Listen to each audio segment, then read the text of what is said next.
Clay?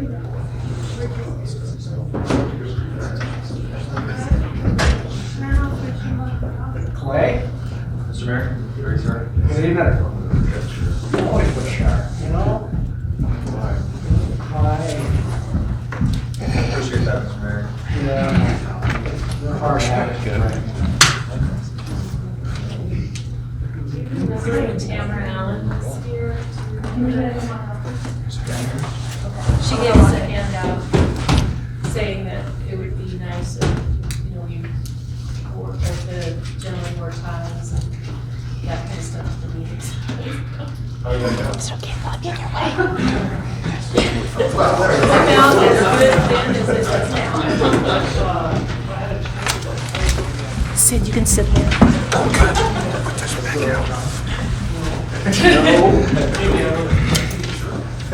Also a council of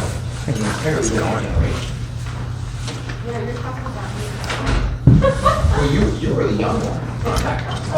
Whoa. Jeff's here, I'm here. Okay, I'll get out of the way. Stan, Paul, Carol, and you know people that were significantly older than all three of you. Years ago. Yeah. That's pretty But cool. that's when Tamara was here, which years ago? That was 2007, 2008. It's up there eating. I'm flying half the time. Recording in progress. You got a minute yourself. Are you serious?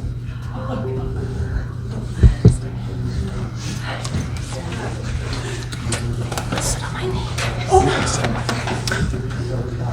Guess we can get some more chairs if you guys want to come to this. Yeah, we can grab one. If you guys, yeah, we can put a couple more over there. There's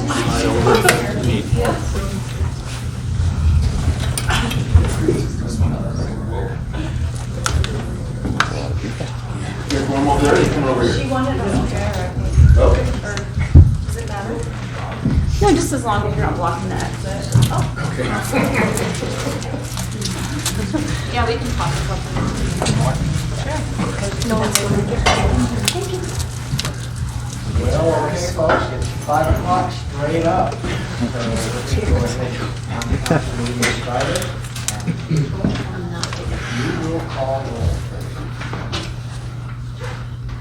Mayor Volker, Here. Councilmember DeGraff, Here. the guys, Here. Pierce, here, Pitcher, Here. and Posey. Here. Thank you. Okay, and I was told that Maddie is going to be a little late, so. Okay, if you will please rise with me so we can recite the pledge. I Pledge allegiance to the flag of the United States of America and to the republic for which it stands, one nation, under God, indivisible, with liberty and justice for all. Again, great hearing. I know we're not there yet. We can try. So, to introduce the moment of silence, in a recent meeting, not too long ago, I introduced the topic for the moment of silence of truth. And I was thinking about that again today, and I may have said that, you know, in this day and age, with all the information, all the communication, you know, the Facebook, Twitter, and this and that, and everything, we're overloaded, and it's really difficult to find truth.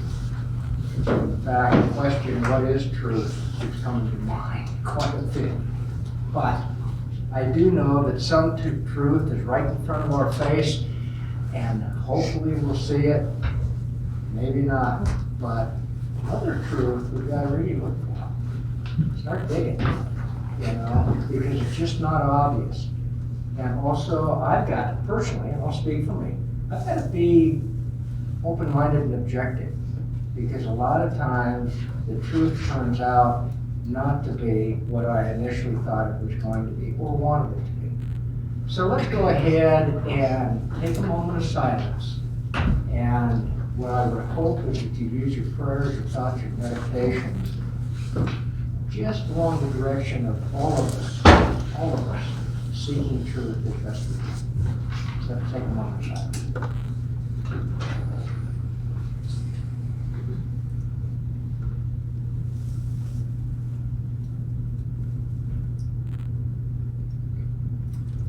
Okay, thank you. It's nice to see most of the chairs filled. That hasn't happened a lot in the last couple of years. So welcome, glad you're here. And so now, our first item of business is public comment. And since we've got a number of people here, if anybody would like to make public comment at the beginning of our meeting, please do so. Raise your hand. We've got one up on the screen. We got those two there. Okay, we'll go with Glenn Walsh. He's got his hand up.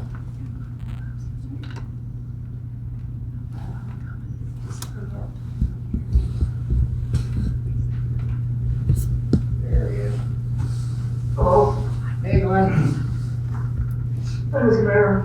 Hey, I'm a long way away on a sad occasion, but I've been, keeping up on my town, mainly through phone calls and the Pagosa Sun and the Pagosa Daily Post. And I just wanted to express my concern that we keep our focus on really sustaining our town as a town of families and not let it become one of those nice, entertaining kind of phony Potemkin villages like Top of the Mountain.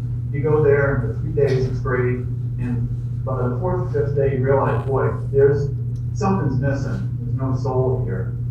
And I thought about that when I read the news about how there, looks like there are going to be 200 new destination bedrooms on Hot Spring Boulevard.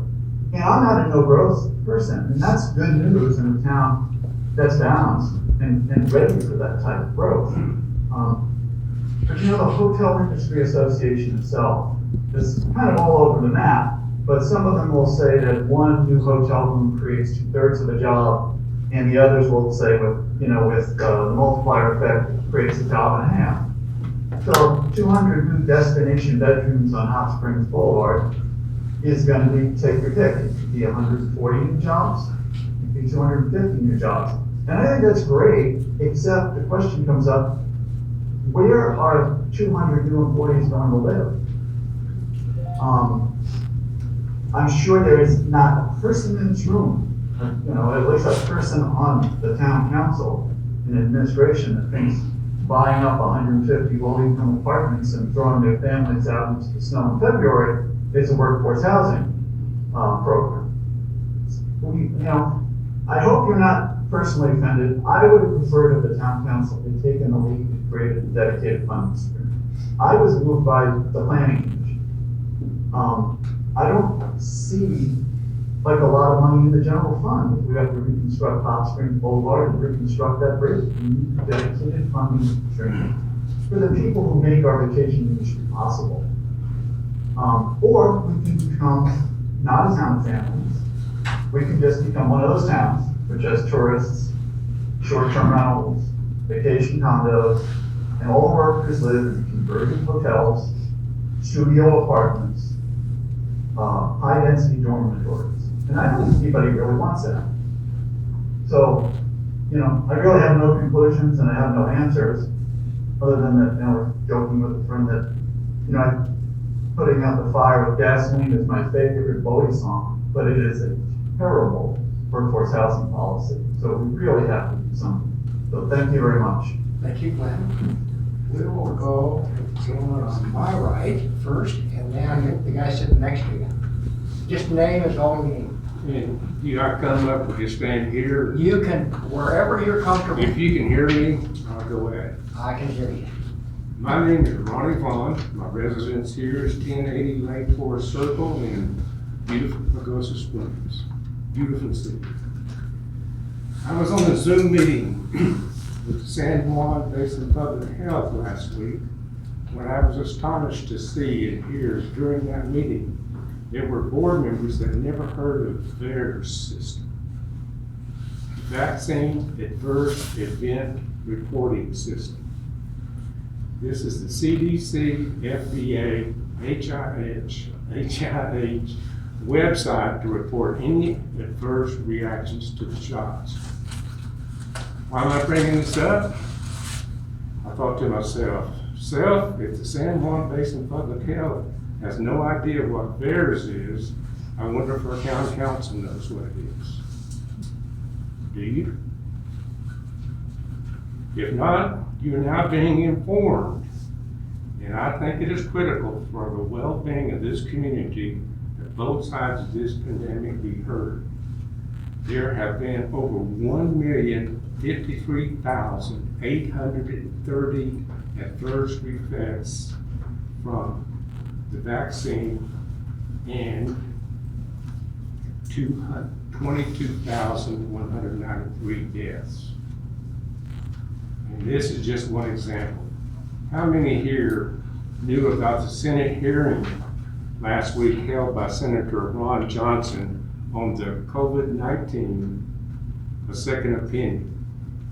On January 24th, 2002, Senator Ron Johnson invited a group of world-renowned doctors, medical experts to the U.S. Senate to provide a different perspective on the global pandemic response, the current state of knowledge of early and hospital treatment, vaccine efficiency and safety, what went right and what went wrong, what should be done now and what needs to be addressed long term. It is critical that all of you watch, please. I have emailed all of you links to the Senate panel and their topics this afternoon. So please check your inbox. Have anyone checked your inbox yet? Thank you. The Senate hearing was 5 hours long, but the link I sent to you has been revised now to 38 minutes. Again, I plead with all of you to take this 38 minutes of your time to watch. Educate yourself to the whole story of this pandemic. Also in this 38-minute video, you will learn about early treatment for this virus. And it is sad for me to say that the San Juan Basin Public Health has never posted or even given any information to the public on these early treatments to fight this virus beyond me. In closing, it is my opinion that it's time for the town council, county commissioners, and the San Juan Basin Public Health take a huge effort to end all the restrictions that have been going on for 2 years now. It seems to be, if you follow the money and the grants, the outcome is one side of the story and restrictions. Enough is enough.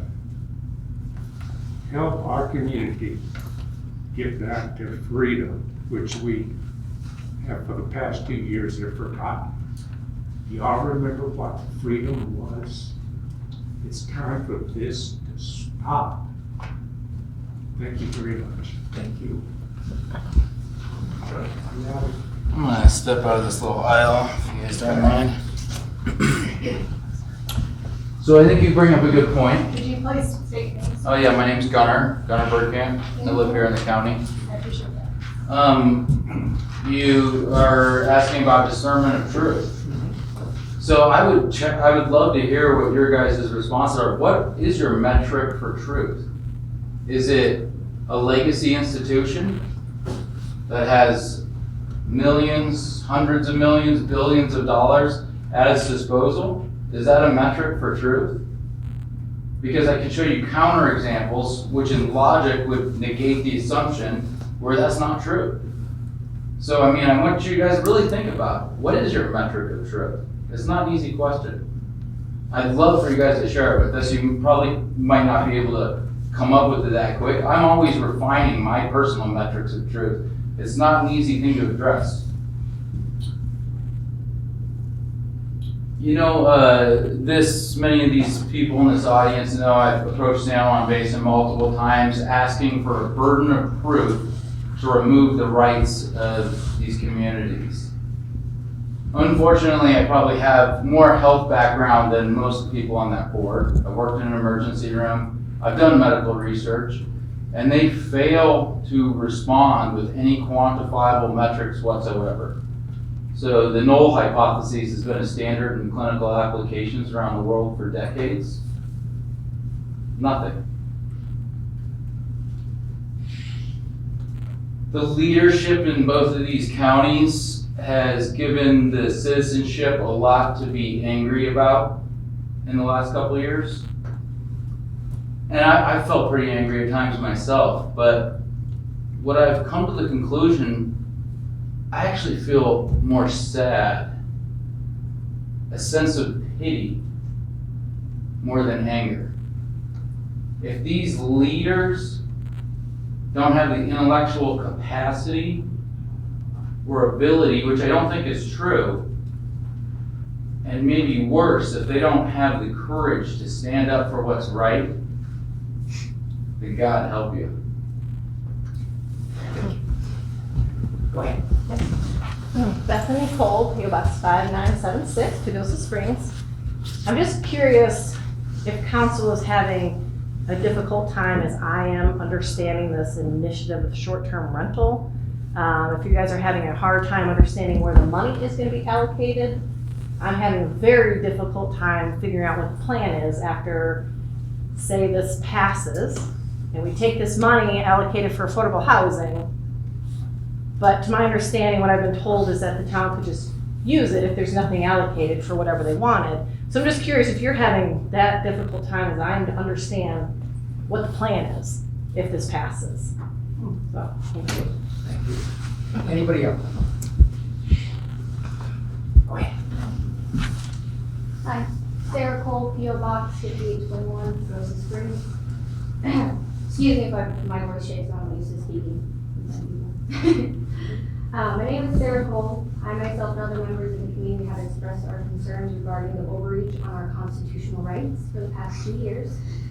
When the people have questioned or called out the town council to hold the members accountable, as they should, the people have been met with either thank you for your opinion or complete silence from you. I just want to remind council of the powers it holds, which is very limited. The town council role is that of infrastructure, social and economic development, nothing that would impede our God-given rights stated by the U.S. Constitution. Yet council members have severely overreached their designated roles and tried to enforce mandates that are not law. The people have continuously held the town council accountable, but the council members have yet to do the same to themselves or to other members. And it seems like none of the council members will anytime soon. I just want to say that is why I'm running for mayor as write-in, to keep the power in the people's hands. Thank you. Thank you. Okay, anybody else? Go ahead, Bill. Thank you. Bill Hudson, 446 Lone Street. Just in case you hadn't heard, we have a little bit of a situation in the town. Olympus SRH Eaton LLC has purchased a 16-unit apartment building on Newton Drive and has given eviction notices to 16 families, purportedly to do repairs to the building. I don't personally understand how you can evict people in the middle of February. There are some folks in town that are trying to scramble and get together some places for these people to move to. I understand that Mr. Dronet, who is the partner in the company, has explained that probably all of them will not be able to move back in after the repairs are done because they're going to be converted into housing for Springs Resort employees. So we have a curious situation going on here. We want the business community to get involved in the housing crisis, but I don't think we wanted them to buy up existing apartments and kick people out in February to house their own employees. I'm not sure the solution to this. This may be a precursor of what's going to go on for the next couple of years.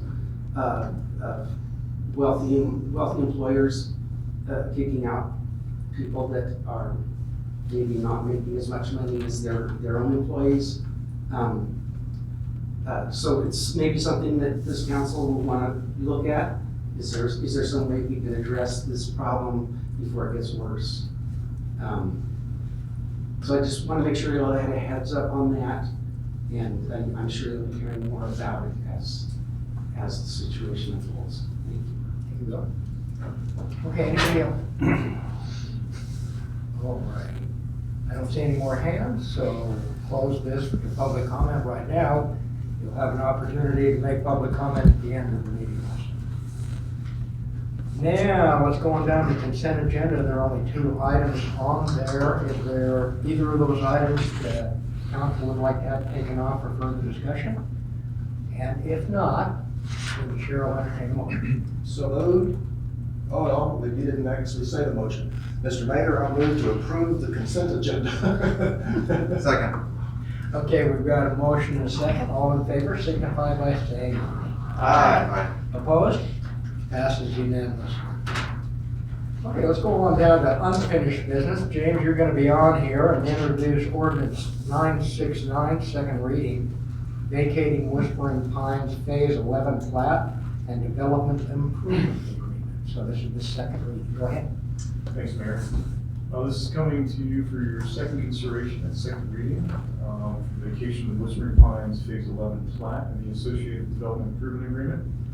The property is located at the southwest corner of Eaton Drive and Park Avenue, known as Whispering Pines 11. The owner of the property is Ken Jurek. Current zoning is R12, medium density residential.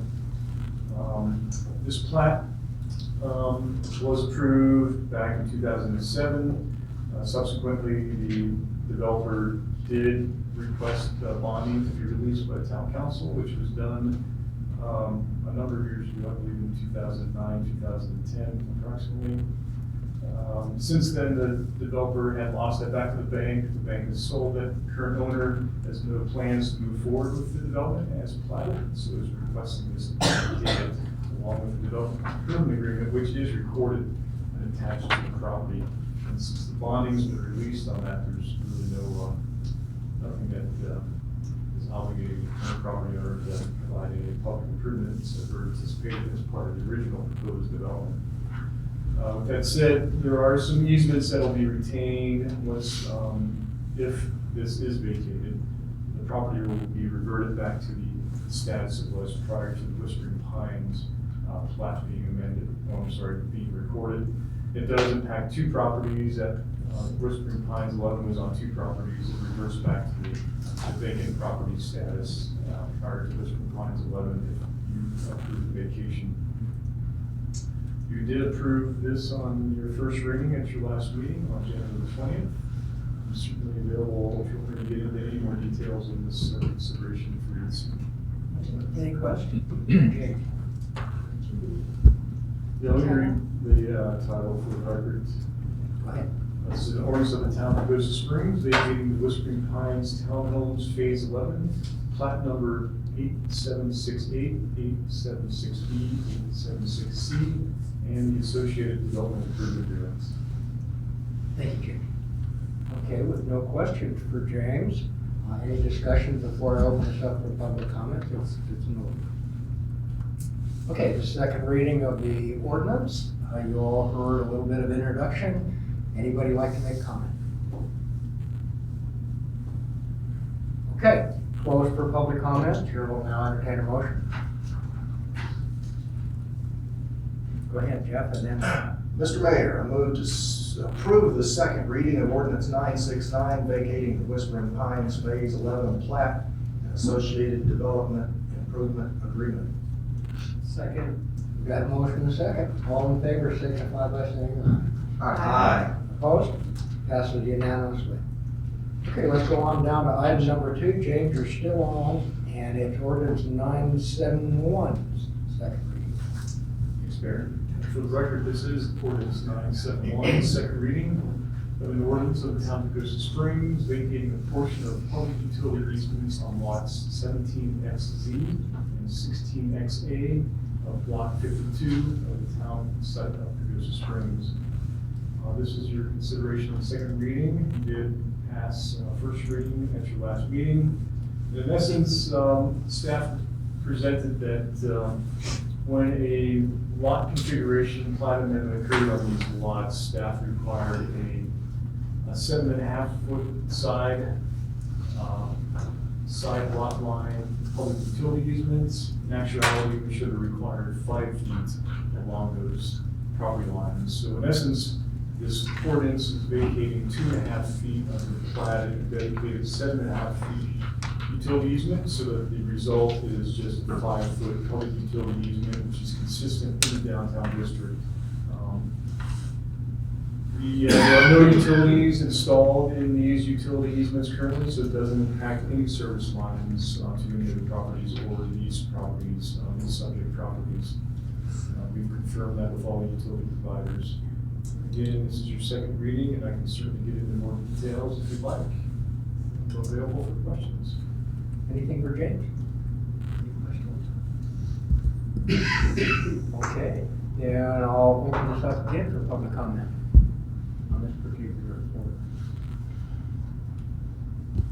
Okay, I see no hand. So discussion, any further discussion? Chair will entertain a motion. Go ahead, Nicole. I move to approve second reading of ordinance 971, an ordinance of the town of Pagosa Springs vacating 2.5 feet of the public utility easement along the northern property boundary of lot 17XZ, lot 52, and 2.5 feet along the southern property boundary lot 16XA, block 52. Second. We have a motion and a second. All in favor signify by saying aye. Aye. Aye. Oh. Opposed? Okay, passes unanimously. I said hi, not aye. Right, yeah. Okay, let's go on down to item number 3. Ordinance 972, second reading. Schedule, time, date, location, and place of posting of regular town council meetings in April. Do you have some information for us?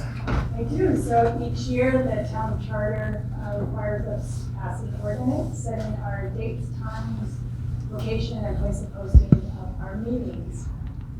This ordinance, an ordinance identifying town council regular meeting dates, locations, times, and agenda posting requirements, sets the first Tuesday and the third Thursday as our meeting dates, regular meeting dates.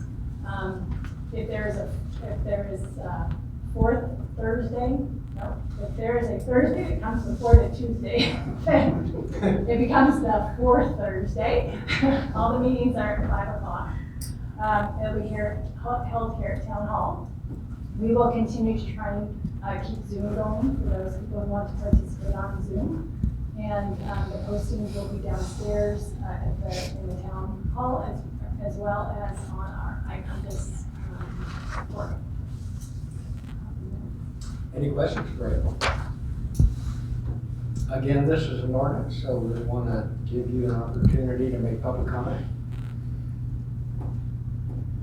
Okay, again, I see no hands. Closed for public comment. Chair will accept the motion. Go ahead now. Mr. Mayor, I move to approve the second reading of ordinance 972, identifying town council regular meeting dates, locations, times, and agenda posting requirements. Second. We have a motion and a second. All in favor signify by saying aye. Aye. Opposed? Passes unanimously. Let's go on down to item number 4. In April, if you give us some information on ordinance 973, which is again a second reading, calling for the 2022 regular election. Yes, so ordinance number 973 is an ordinance calling for the 2022 Town of Pagosa Springs regular elections to be held on April 5th, 2022 as a mail ballot election. So this election cycle, we have 4 town council seats, 1 mayoral seat up for grabs. Miss Madeline Bergon, Mr. Matt Posey, or I'm sorry, Matt DeGuy, and Councilmember Pitcher are the ones who are up, as well as the mayor. And we do have 3 people who have put in their petition to run for those 3 seats. That would be our Madeline Bergon, our Matt DeGuy, and Mr. Gary Williams. For the mayoral seat, Ms. Sherry Pierce has put in her petition to be on the ballot, and as Ms. Sarah Cole had mentioned, she will be a write-in candidate. In addition, if the next ordinance passes, then we will have a ballot question as well on the election for the short-term rental fees. It will be a mail ballot election. The ballots will go out mid-March and will be due back into town hall by election day at 7 p.m. You have to be a registered elector to vote, and all the information is on our website as well. Any questions for April? All right, this is another ordinance, so I'll open this up for public comment. I have a question. Go ahead. Is it only a mail-in vote? There's no option to go to the poll in person? If you want to come in on April 5th, if you don't get your ballot in the mail, you can certainly bring it to town hall. If you lose your ballot, you can come to town hall and give you a replacement. You can come in on the 5th if you'd like and deliver your ballot then. You can vote in person, is what you're telling me? Sure, bring your ballot with you. It will be mailed to you, so bring it with you. If you lose it, then we'll replace it with it. I'm just wondering, I feel like there's a lot of concern with voter fraud everywhere right now, so a mail-in vote is concerning. So I'm just voicing that. Thank you. Yep. Okay. Close for public comment, unless there is more public comment. Yeah, in regards to that, Can I get your name? I think I know where yeah, Dale Schmidt, I live in Pagosa. I'm sorry? Dale Schmidt, I live in Pagosa. Dale Schmidt? Yeah. So in regards to that, is there gonna be people where the ballots are mailed in, where someone is counting them, or are we just leaving it up? Who does all that? April, who has been assigned to do that? So I am the designated election official. Okay. When you drop that ballot off here at town hall, you'll be marked off in our book. We have a procedure that we follow. You bring the ballot in. The ballots won't, the mail doesn't actually get opened until the 5th of April, after the polls have closed. So are you saying that you and only you will count all these ballots, however long it takes you? No, we have judges. We were at that Republican, and I think she was talking about that being a judge. Is that for this voting sequence, or is it for?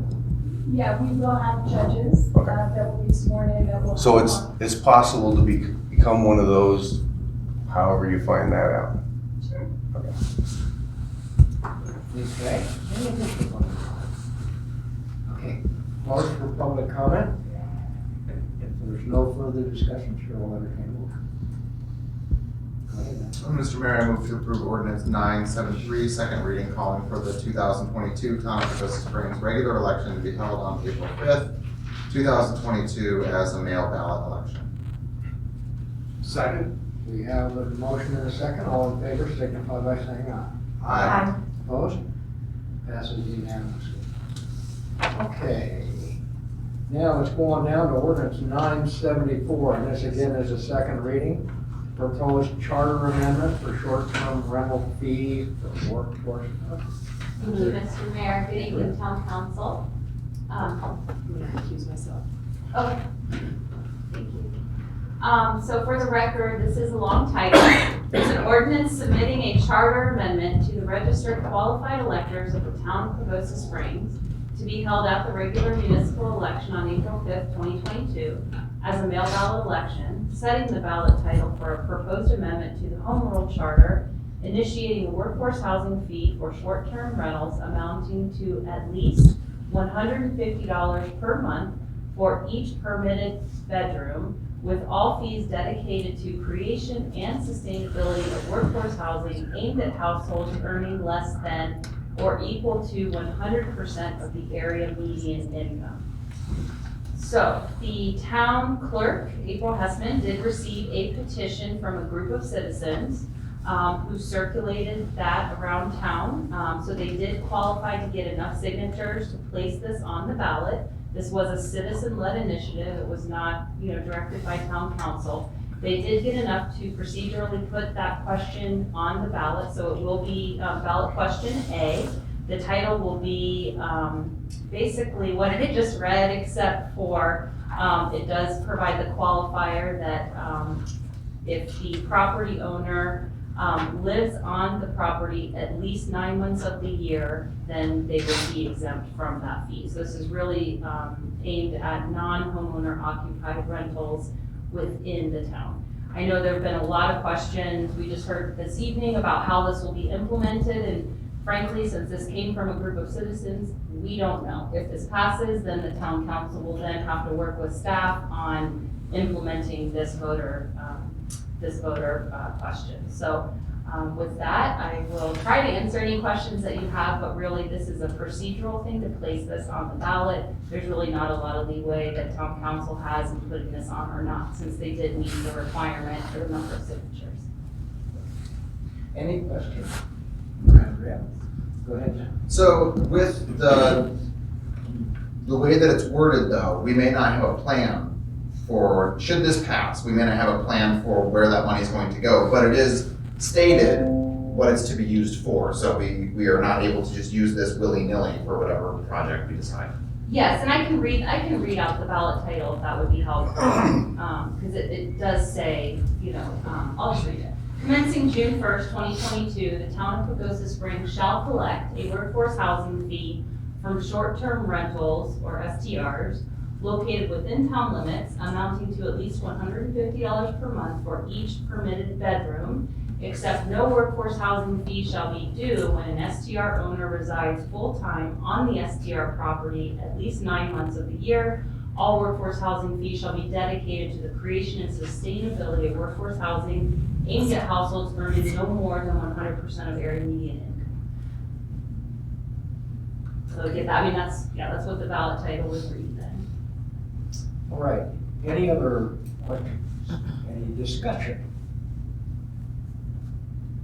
Okay, I'm gonna open this up for public comment. Roy, I'm sorry, go ahead. I just wanted to say that, as we said last time, we're not necessarily in favor of this ballot initiative, but we are required to pass this. So just wanted to make that clear. Okay, we do have a question over here. Get a name? Yeah, Bethany Cole, PO Box 5976. Another concern with this, I do see on there that you can move to deny this ordinance and maybe revisit it because there is no plan. We could say here right now that there's a plan for that money, but ultimately we know that we can use that for other things because there is no plan, there's no allocation.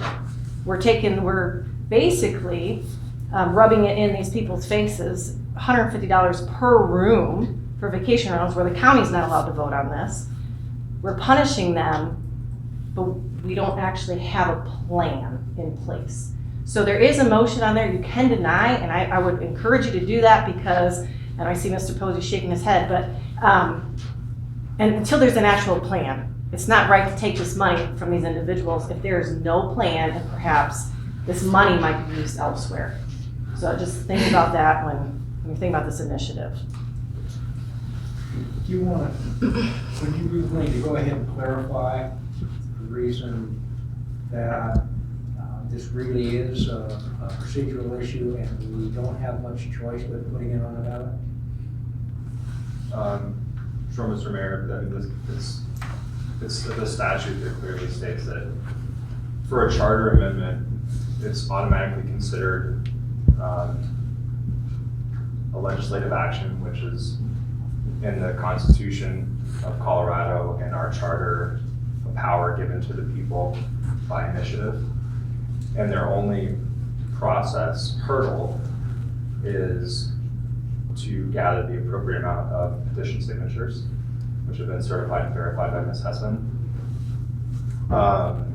Ms. Cole's point is around the self-executing or non-self-executing nature of the ordinance itself and whatever enabling legislation might have to occur post-vote, depending on if that particular piece of legislation passes. But for the purpose of this ordinance, as an option to deny It's there as an option, however, if it was challenged, we would lose that challenge based on the constitutional standing of the citizen initiative. Okay. Can I rebut to that? We're not necessarily gonna get it into a debate, but if you'd like to make a comment. Yeah, just a comment, and you don't have to respond, but what's the difference? How do you determine if it's legislative or administrative initiative? Would you like me to answer that, Mr. Mayor? Please, if you can. So a charter amendment by default in the statute is a legislative action. There's no, if it was a petition to pass an ordinance, that's when you can get into the argument about administration, whether it's an administrative ordinance or not, but the Constitution, Colorado Constitution gives that power, and it's also reflected in our charter.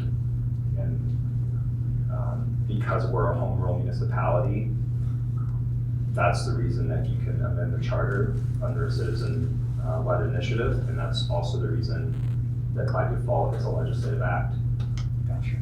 Okay, and name please, and then comment. Jimmy Jones. I would like to know what the difference is between this citizen initiative and the citizen initiative where we ask the town to stop discrimination at the public parks. What's the difference? Because they were both citizen initiatives. I want to know what the difference was. And you don't have to answer now, but. Okay, what I suggest is you talk to staff to get that particular answer. And there's been a lot of confusion on this, and we've had lengthy discussions about what we needed to do, and we've got, of course, the legal advice. And so basically, this is it. We're on second reading, and we're going to make a decision tonight. And then I'm going to say something. Okay? So, any further discussion? Did you want more public comment? Okay, go ahead. Well, real quick, I don't think you formally opened the floor for public comment. Did I not? We just kind of fell into the Oh, I'm discussion. sorry. Okay. This is an ordinance, so, oops, my bad. Okay, this is an ordinance, so we are accepting public comment. Thank you. Bill Hudson. You all know that the council adopted a 52-page plan for addressing our housing crisis, and that was in 2019. One of the parts of that plan was to create a permanent funding stream so that the town council would have funding to help private developers and to help nonprofits create the housing that we were lacking already in 2019. So there is a plan, and the plan says create a funding stream. The council and Pagosa Housing Partners were in negotiations for quite some time trying to get that funding stream defined, and the council was not able to come to an agreement among yourselves of how to do that exactly. So a group of citizens took it upon themselves to go through the legislative process, that we put something in front of the voters. Voters, do you want to create this permanent funding stream that would be aimed at helping us solve our plan, address the plan that we've already adopted 3 years ago? So, although the council itself didn't put this in front of the voters, the citizens of the town put it in front of the voters. And that's an equally valid way of creating legislation according to your home rule charter. The council can create legislation and the people can create the legislation. And in July, the planning commission, your town planning commission, recommended to you to create a fee on short-term rentals of $6,000 a year. This ordinance, this home rule charter is less than what you were recommended by your own planning commission. So we're actually fulfilling a recommendation you got from one of your advisory committees. And we will see if the voters like this approach, to creating a funding stream, or if they think it's a bad idea. And so I'm very happy to have it go in front of the voters and we see what the people really think. Okay, thanks. Any other public comment? Go ahead. Roger Sanchez, 1034 Hill Circle, Pagosa. My biggest issue with this, and there have been a lot of public comments, well, I'm not even going to go with the biggest issue. Well, how I see this initiative being directed is, I've heard it being publicly stated by Bill Hudson that he wishes to, I'm not going to say the words exact, I'm probably going to get them wrong, punish the people who are VRBO homeowners renting out their properties. What he fails to understand is that we have a lot of expenses. Those of us who've been in this field have a lot of expenses that is not even taken into consideration. $150 per bedroom, staying in your home 9 months out of the year, all these things, and there's not even a finalized solution to this initiative yet. It's just insane. I really hope that the people who are considering voting yes on this really look at that aspect that certain VRBO owners are being vilified, and we don't need that in this community. Thank you. Thank you. There's also a hand raised. Okay. Glenn? Glenn Walsh? It looks like you may be muted still, Glenn. How's that? That's better. Oh, hi. Well, I'm not going to get into all the arguments because this is a procedural thing and you'll probably be hearing all the arguments ad nauseum. I just wanted to, I've had occasion over the last 2 weeks to really look at what the town has been doing. And I can't express how impressed I am at what Andrea has been able to accomplish. And I feel like she's the Ukrainian army, because she's got no ammunition. People talked about there not being a plan. What was there? There was no, most tax increases and these don't have a specific plan.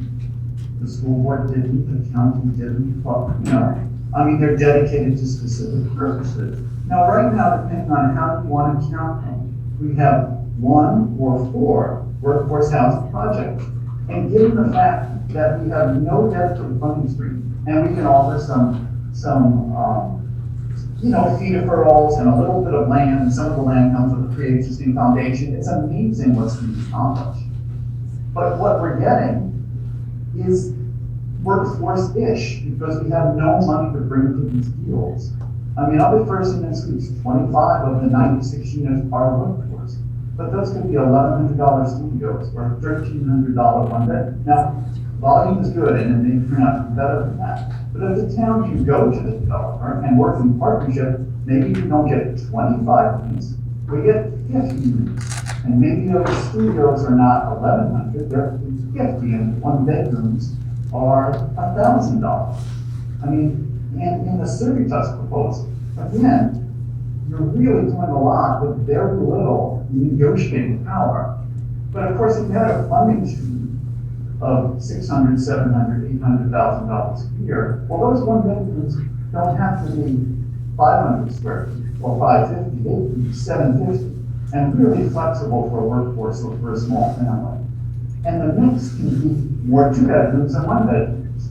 And so the idea that we would not have any opportunity to effectively spend $500,000 or $600,000 a year on workforce housing is insulting to the town administration and to the town council. I mean, I was woken up by the planning commission. I saw this through the lens of nuisance. So I have complete confidence that we created a workforce housing line item and a department, and if we get some funding, you guys are really going to bring home some great projects for the town, a town of families and not just dormitories. Thank you very much. Thank you, Glenn. Okay, any other public comment? All right, closed for public comment. Any further discussion from council? Then the chair will entertain a motion on this. Go ahead, All right, Matt. Mr. Mayor, I move to approve the second reading of ordinance 974, proposed charter amendment for short-term rental fee for workforce housing. Second. We've got a motion and a second. All in favor signify by saying aye. Aye. Opposed? Okay, passes unanimously. Now, I'm going to make a comment here. This is going to be on the ballot before the voters of the town of Pagosa Springs. They will make the decision. We will not. If the decision is made and this passes, then we will have to go ahead and figure out the best way to put it into effect. And then a lot of those details will be worked out. I want to also say that there were members of the council, including myself, who were opposed to having this on the ballot because it's so complex. And the town council has talked about this and has dealt with workforce housing as a high priority for the last 2 or 3 years at least. And we've made significant progress. So, just because some of the council members may be against this particular ordinance, doesn't mean that the citizens can't voice their opinion. So if you are for this ordinance, please vote for it. If you are against it, please vote against it. And that's all I'll say, and we'll see what you guys decide. Okay, let's go on down to new business. And that's noxious weed mitigation and removal plans. Richard, we don't see you very often, so. That's a good thing. Go ahead. Good evening, council. I think I'm gonna start this out a little bit. Couple introductions. If you don't know, this is Richard McNeil, park supervisor here for the town. And we have Ethan Proud here. He is the weed and pest supervisor for Archuleta County. Last fall, it was brought up in a meeting that a discussion, there was at least 2 council members who wanted to discuss a little more on noxious weeds and what staff does in regards to that. Those council members are Councilmember Posey and Councilmember Pitcher. So we've been looking, we've been getting all of our information together in regards to what we've done in the past, what we currently do, and where we're going in the future with this. It's taken a while to get in front of you because your agendas have been very busy over the last couple of months. So, but we're finally here for this topic. So, having said all that, I'm going to go ahead and turn it over to Richard and let him brief you in regards to how we've been going about eradicating some of these noxious weeds. Well, first of all, as of today, we brought in some white stuff in December, and that covered everything, and then we turned the temperature down, and so there's no weed problem right now. You are responsible. You know? Okay. So we're in good shape right now. No, I did make a brief, hopefully you guys read it or looked at it, and that kind of gives a general conspectus of what we do. Some points I'd like to just highlight is generally the best we can attain, most likely is control. Complete eradication is probably never going to happen. I mean, it's just the nature of the beast that we're dealing with. And so we're always looking for best ways to control that. Some other things I'd like to point out is, you know, you see weeds along the trails. It doesn't mean that we don't see them.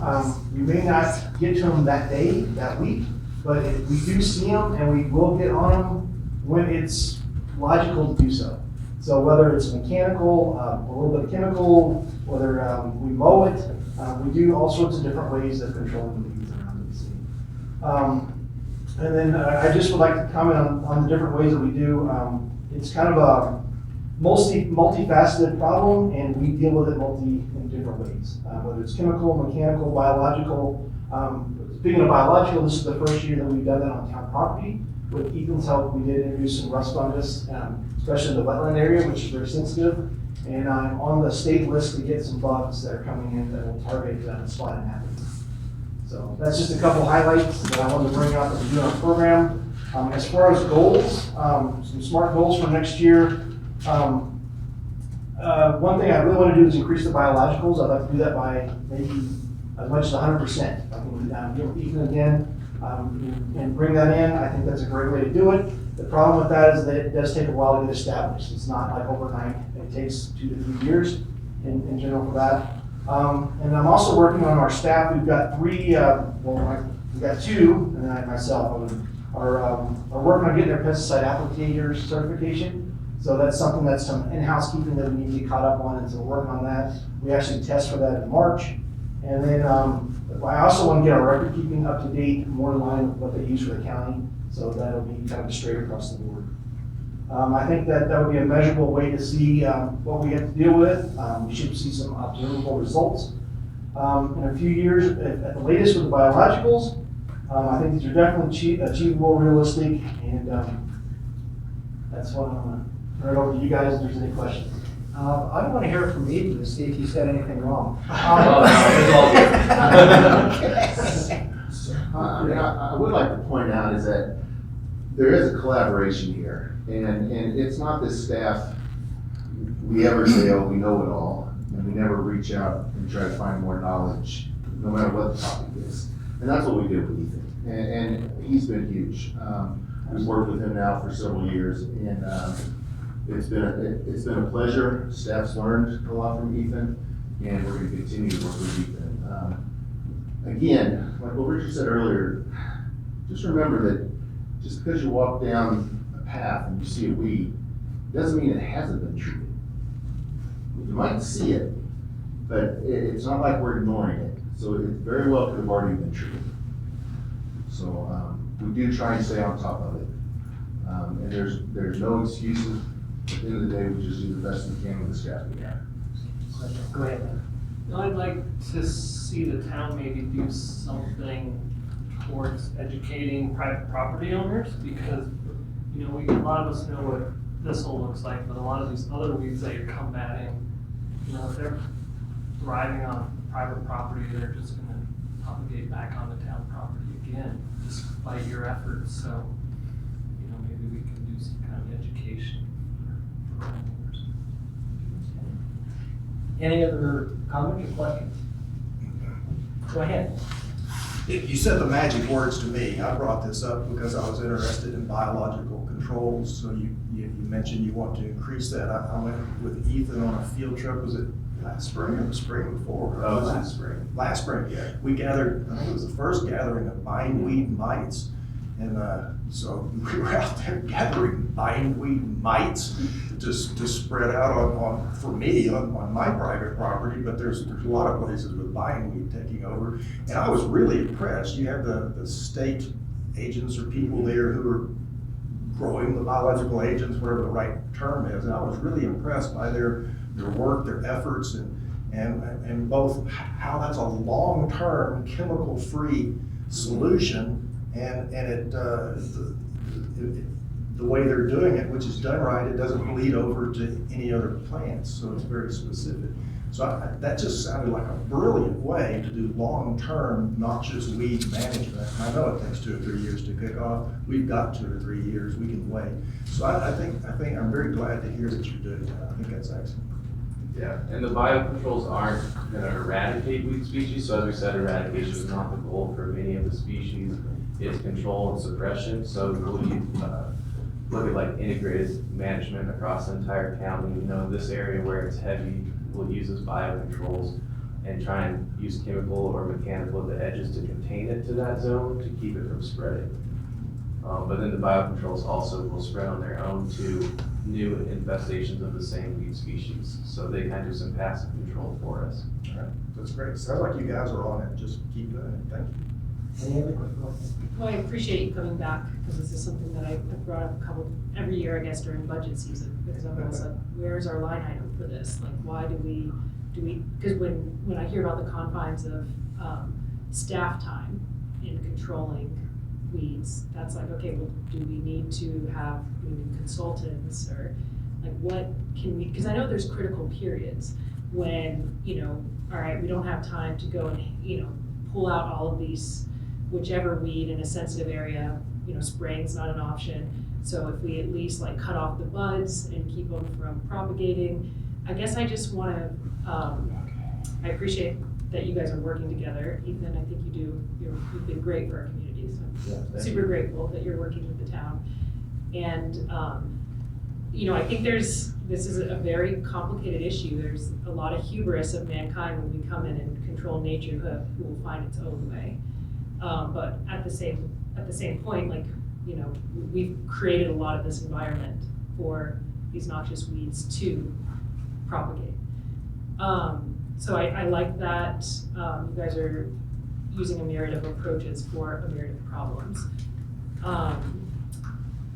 Vinegar, I found spot spraying vinegar on certain weeds has been, like, I worry a lot about pesticides and the amount of microbes it kills in the soil. That's a major concern to me, but I realize that's one application of weed control. I've talked to Ethan about goats. I find that as a really interesting option. So I know we don't have the big swaths of property. Maybe Res Hill could be a little sample size of where, you know, we can have goats that can target certain areas that have major issues. So I guess I appreciate that this has come before us, that you've given us this information, and then I don't know if it's at all possible to have a plan for non-winter months of like, this is when it's critical that we get on this weed, this is when, you know, this is when we're gonna focus on this type of weed control, and this is, you know, I don't know if like, I just don't want it to be like, I don't want what to guide this policy be like complaints because someone's up walking down the Riverwalk Trail. I want it to be like, this is strategic, and this is why we're doing this at this time, because, you know, this is within, and I want you to come back to us if you're like, you understand this is a priority, it's really important to us. If you don't have enough staff, come back and say, if you want us to get this level of control, this is what we need during these months. We need another summer seasonal that's, you know, your point person for just this plan, just executing this weed management plan. So I'm sure there's questions in there. I know I kind of just said a lot of things. I don't know, do you have something like that in the county? Yeah, we have an integrated pest management plan that kind of guides like our goals, priority areas, so like public right of way, because that's a vector for weeds to spread versus like private properties or public lands that serve multiple people. We kind of set up a priority. Most of the timing is done in-house, but we fall back on like priority weeds and thresholds, like leafy spurge is contained to the Pagosa lakes and Pagosa area. So that one we can keep, you know, in an area from spreading across the county. That's a terribly injurious plant that really takes over and establishes quickly. So like that's a priority. Hoary cress we treat when it's blooming, because we have chemicals that target it best while it's blooming or in the fall regrowth. And it's all dependent on the plant biology. So like thistle we can treat from rosette until early flowering to mid-flowering stage. So, and then the fall rosettes and fall growth. So thistle we can treat year round with good success. And you know, if we can put biocontrols out or whole plants if we miss a window. And then same thing with like the knapweed. So there's a certain timing for each depending on what method you want to control them with, and then also falling back on control. So could we come up with, you know, just a strategy document that's like, this is the window you need to take care of each of these, and is that something you can help us with? Yeah, definitely. And it's pretty easy to just come up with the plants control methods and then kind of prioritize them. Okay, thank you. Good. We do have that noxious plan document, and I think you've all seen it. But we can go back through there and kind of up what we need to do in regards to that. We'll talk more with Ethan in regards to that, and see how we can make that document a little better. Yeah, it'd just be nice to see like it maybe in a calendar with like multiple, like, you know, these are the months that we're gonna do this, and this is, you know. Sure, we can. Thank you. Sure. Okay, anything else? Well, thank you very, very much for working with us goofy guys and trying to help us get this taken care of. Richard, thank you for all you're doing right now. And keep it up. Thank you very much. Thanks, guys. Enjoy the rest of your evening. Okay, let's go on down to item number 2, new business, and that's pickleball course location and update. Here. So I'm coming back with you with an update that some things have occurred over the last 4 or 5 months in regards to the pickleball court location. Originally, council approved a conceptual plan for THK design for Yamaguchi South. It did not include a pickleball court at that location. At the time, staff felt a better location would be at the current Yamaguchi Park, just north of the skate park. Staff was contacted by some residents from the Cobblestone townhome area, and they were concerned about the noise level of pickleball. And that, I'll be honest with you, it really hadn't crossed my mind, because we've had outdoor pickleball over at South Park for several years now, never had a complaint. No one's ever called in and said, hey, it's way too noisy to play pickleball. But after doing some research, and by coincidence, there was an article in the Durango Herald that they're dealing with their Parks and Rec department, and it has to do with noise level, and they're trying to determine where the spot might be for a pickleball court over there. But noise is a concern. So this group that actually Andrew was there with me, we spoke with, and they had some good information. And so staff dug into it a little bit, and they were very respectful, asked us if there was another location we could possibly look at and consider. So we went out and kind of looked around. Staff found 2 other locations that we felt that was a possibility. One was there, really cutting into the baseball field, the Yamaguchi Park. And the other one was in the northwest corner of, in a sense, right now it's the lagoon property, but hopefully down the way, we call Yamaguchi South or whatever we name it, that area.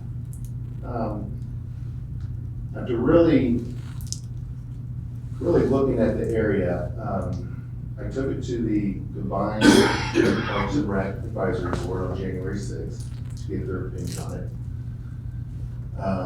After listening to what I told them in regards to the noise and the concern, they felt that northwest corner at Yamaguchi South would be the best spot for the pickleball courts to be built there.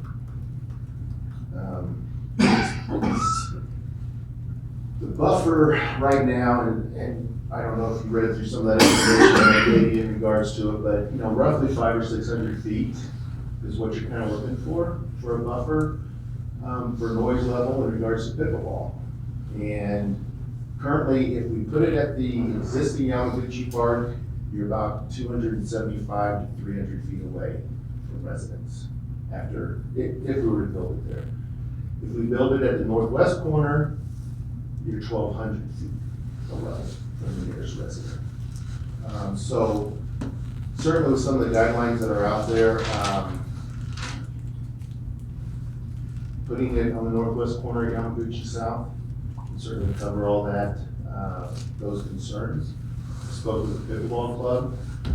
They're very comfortable having the pickleball court built there in the northwest corner. Obviously, as you know, they put $100,000 in toward this project. So with the backing of the Parks and Rec Board and pickleball club, staff is recommending building those courts in the northwest corner of Yamaguchi South. So really, I'm just here to hear any input in regard to that, any concerns you may have. You guys are okay with it? Go ahead, man. Wasn't their main concern that it wasn't going to be built soon enough when we were putting it? Yes, and that was part of it, and we thought we could get it there. But having looked at the northwest corner of Yamaguchi South, that's a buildable spot right now. We're certainly going to need to bring in an engineer to make sure, because it's gonna be crucial we get grade proper, because that's gonna be the start of that park. We certainly don't wanna build pickleball courts that are too low, and all of a sudden now build a park that's too high or vice versa. So, it'll be crucial, for that first amenity to be set right, which will establish grade to carry on to the south of that park. Okay, anybody else, Sherry? Darren, do we have any idea what this might do to the budget of building it from where we were gonna build it to putting it in that northwest corner? So the RFP hasn't been sent out yet. It will after you guys are good with the location tonight. I don't anticipate that changing much. If anything, possibly, we'll have to see what the numbers come in at, to be quite honest with you. I don't see, as of right now, a significant increase, if anything, increase at all. But I'll certainly keep you posted. Yeah, I would favor that northwest corner. Thank you, Sherry. Nicole? Are you then going to retain the 2 soccer fields?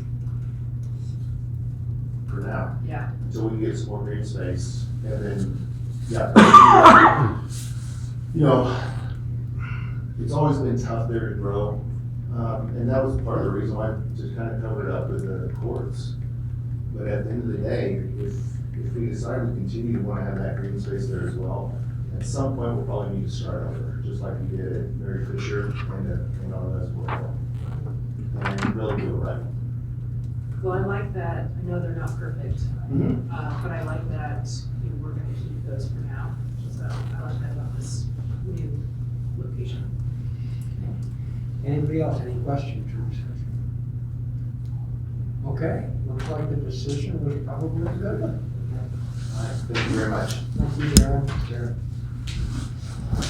Okay, we've got a new ordinance, first reading, pertaining to amending the town code pertaining to physical addresses. And Marty, what are you gonna do?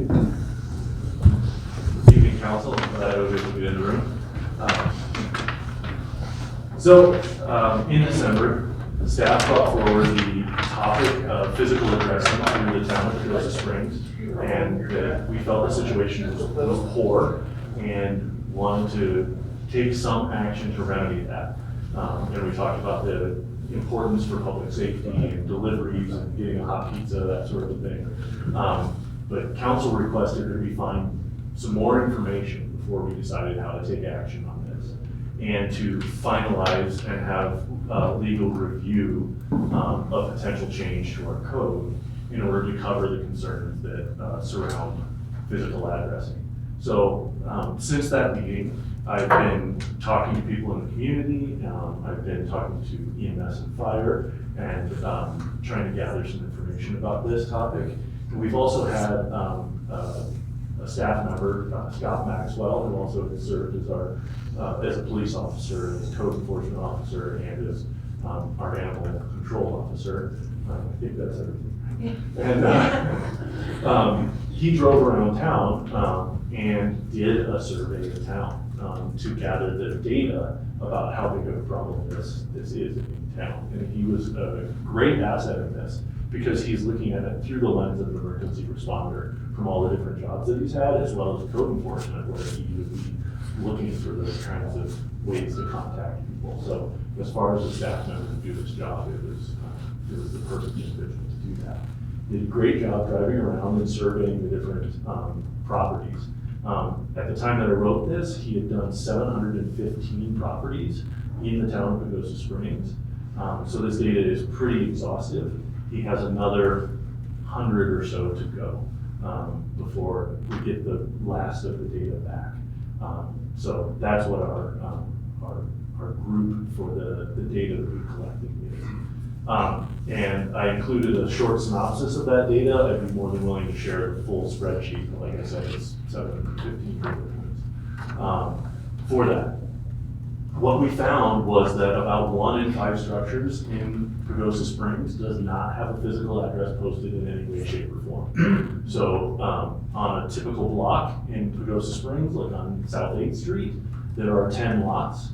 if a house is built on every lot, that means 2 of the houses on that block aren't gonna have a physical address. Just to put that in a different way to think about it. As Scott drove around, he had the proposed language and used that proposed language to determine whether or not the posted addresses would be compliant with the new code language.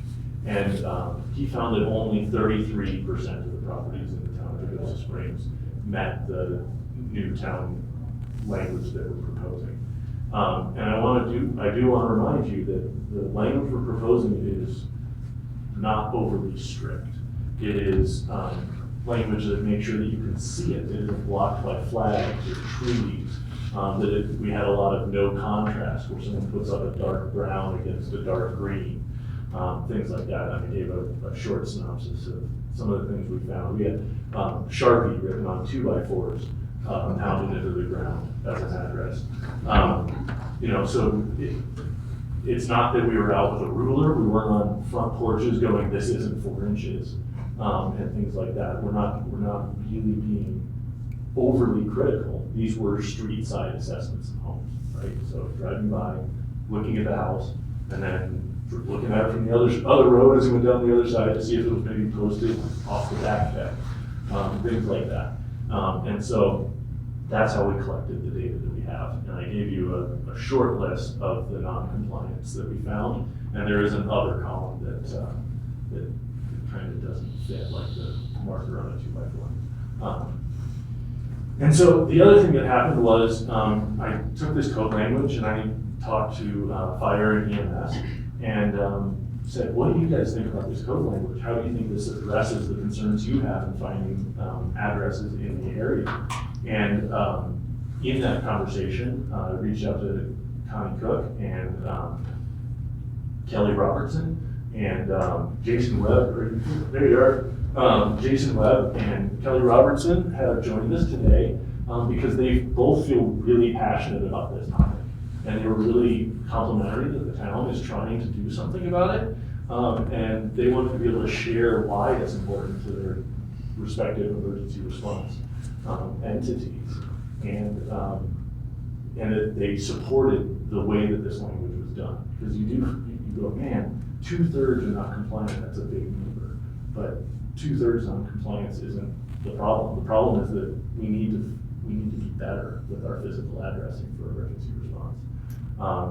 I'd like to offer Kelly to speak to physical addressing and why it's important to fire, if you want to add something. Okay, hello everybody.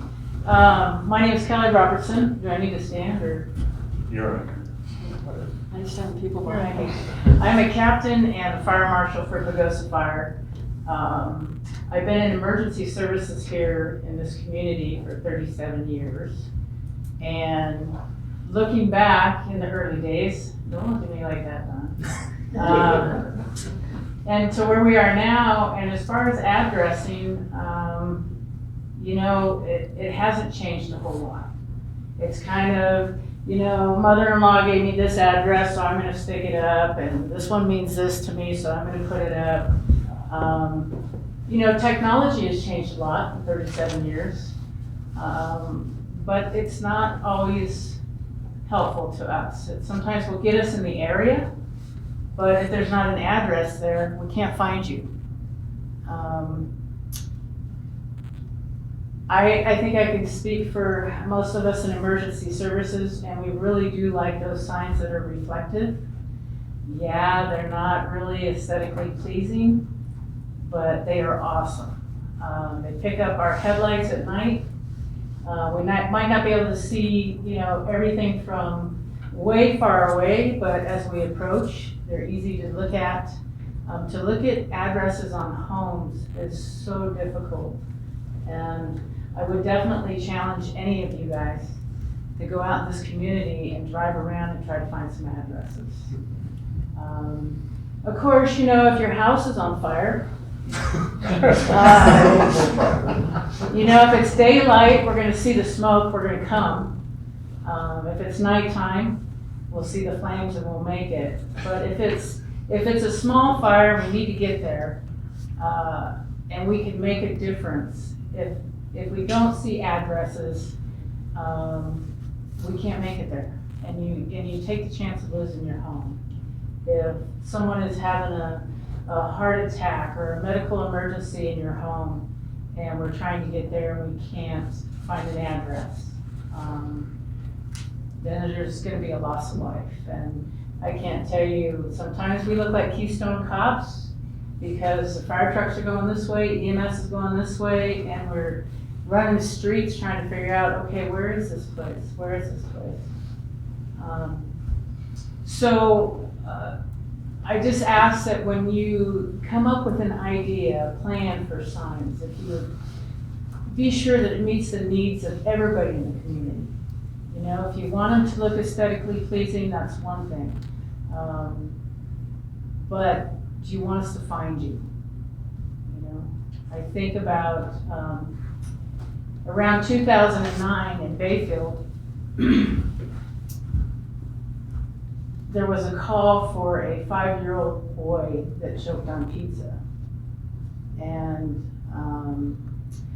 Upper Pine Fire went and looked, you know, thought they were in the right area, did get to the area, and just kept driving around, pounding on doors, and they couldn't find this address because there was no address.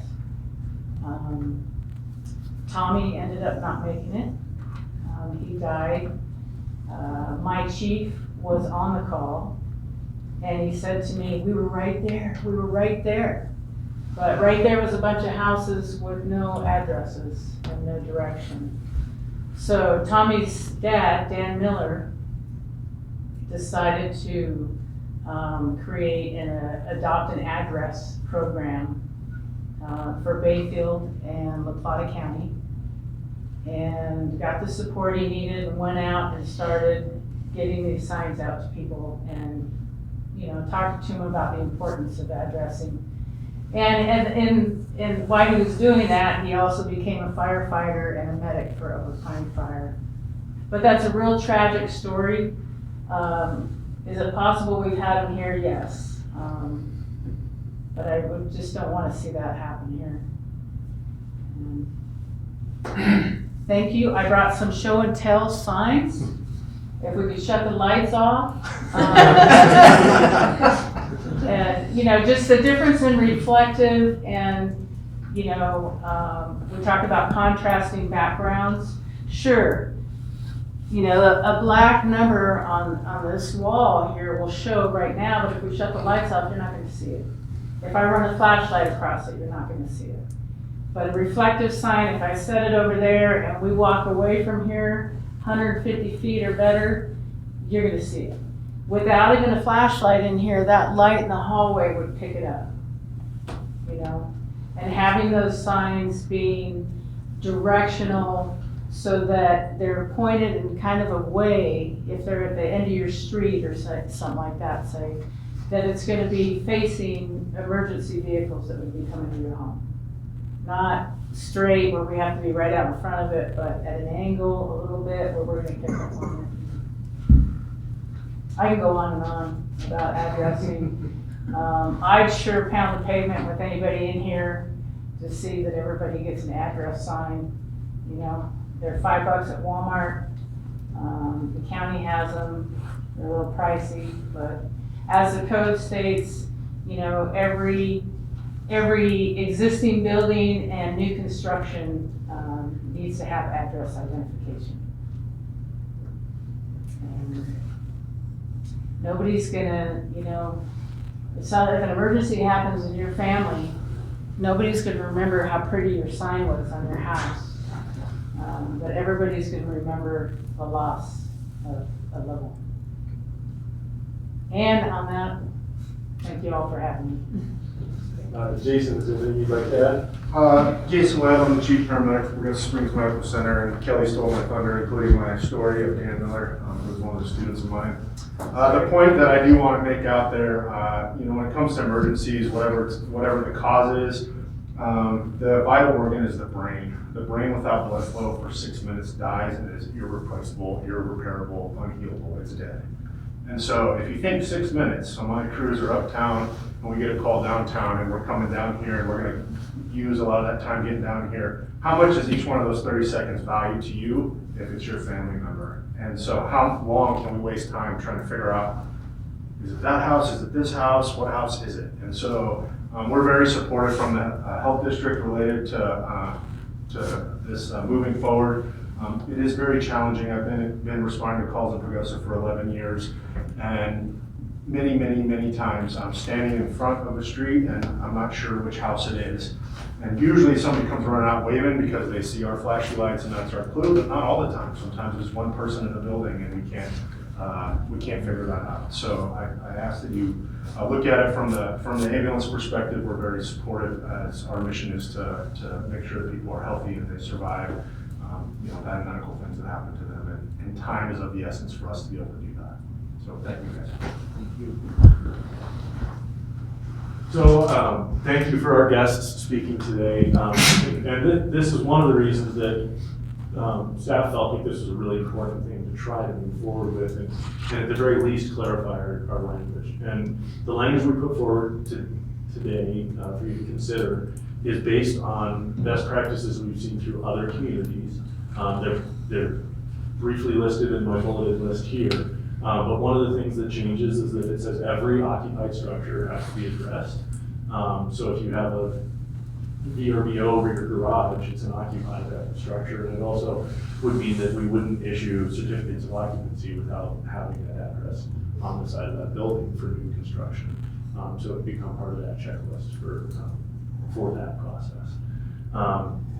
We did not require reflective signage, but we recommended it in the code language. And that was based on the feedback we've gotten from council. Welcome to any other thoughts or changes or input on this project, on this process. But right now, the idea was to get the data of where we were at as a community and the potential code changes in front of council, continue to get your feedback, and then maybe hear, based on this information and the speakers today, what kind of path forward we would like to take. We had proposed 3 different stages of a path at the last meeting. We could consider those or anything else that you may have thought about during the interim between that December meeting and this one. With that, I guess I'm open. I did forget that I need to read this into the record. This is the first reading of Ordinance 975, Series 2022, repealing and readopting Chapter 17, Article 1, Section 4 of the Pagosa Springs Municipal Code regarding the regulations of physical numbering of properties. So, for the record, that's what's being brought forward as an ordinance today. But again, I would love to get a direction from council for staff on moving forward with this project. With that, I'm open for any questions. Anything? Ramona, go ahead. Well, I just think that this is kind of a no-brainer to move forward with updating our code. And I think if people need assistance with their signage, if we're going to put this on people, we can offer them assistance in some form or fashion. I don't know if we need to go out to every household and reissue numbers, but if somebody says, can I have help, we should help them with numbers. So yeah, we had proposed some different options. So some communities actually do have standardized letter or numbers that you can purchase, and some communities even offer it for free. So at the time that we brought it, council didn't seem like you really wanted to go down that path. You really wanted to look at education first. So I guess first we want to know if you are interested in this ordinance, and then second, after that, what path you want us to take, in terms of assisting. Is it just education, or do you want us to actually look at some kind of, program where people can get the numbers for a certain reduced cost or free? Other questions or comments? Sherry? Yeah, so I was concerned about we have so many houses that have alley entrances and then the street front. And should we require those people to have the number on the street as well as the alley? And I think Jason and Kelly might give their input as emergency people, what would be most helpful? I'd probably guess The front side is usually where we tend to go if we're not familiar with the house. There are some homes in this downtown area that we have a history of going to, and so we learn, where they are. But frequently, the front side of the address is where we're going to go with the house if we're unfamiliar with it, and if there was a way where we knew it was B or whatever it was that clued us in, go around the block and go around the backside. And I am concerned about, especially the elderly in the community, being able to acquire these and install them. And I think I said this at the December meeting, but I was in a really windy place and the internet was awful. So I would be in favor of the town providing these to the elderly and trying to come up with someone to help us install if they need help. And then I would be in favor of at least sourcing them so that people can get what we feel is best. And Kelly had some examples for us. I'd be really interested in them giving us their input on what would be best.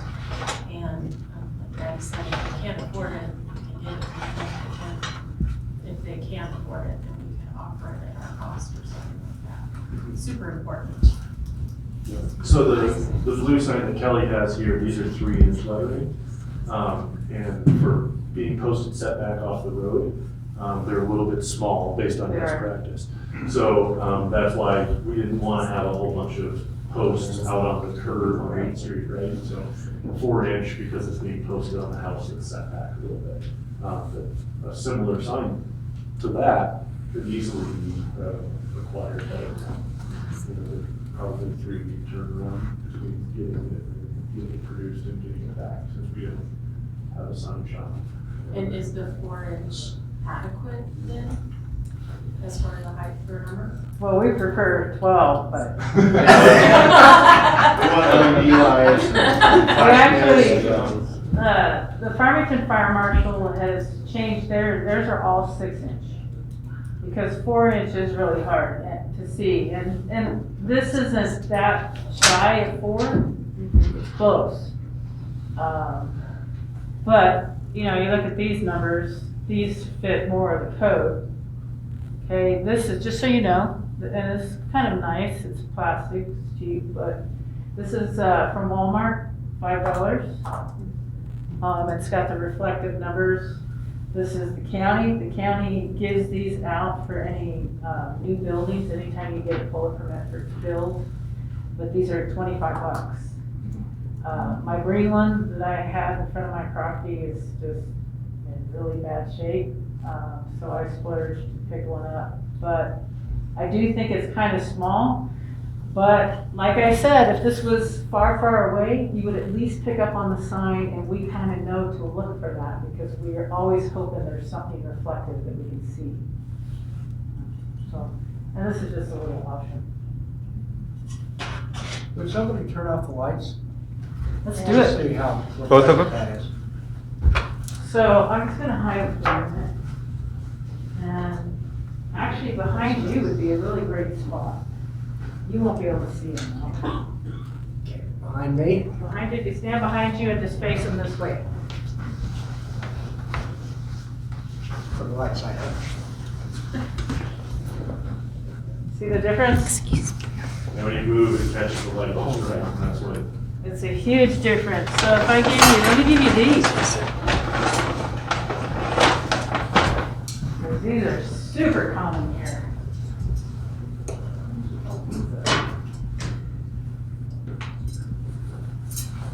Now, these are very decorative.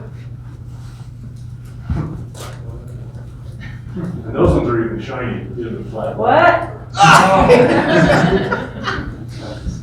Okay. So even without our headlights shining on them, the reflectives are very visible.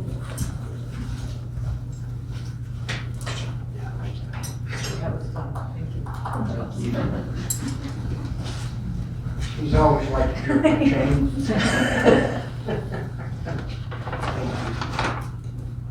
Okay, any other discussion? Comments, discussion? Well, it sounds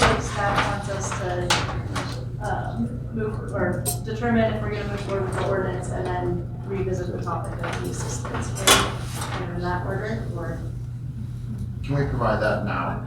I think, is anyone in disagreement that the town should not, if someone reaches out to us for help for a $5 sign, like we can, and we should, I think, offer that assistance. Okay, ordinance, so public comment be accepted. Any public comment on it? Seems like a no-brainer. Go ahead. I think it sounds good, but Gunner, my name's Gunner. And I should preface this by saying, I hope, I let my temper get the best of me. I don't mean to attack you guys intellectually, I just question your discernment sometimes, right?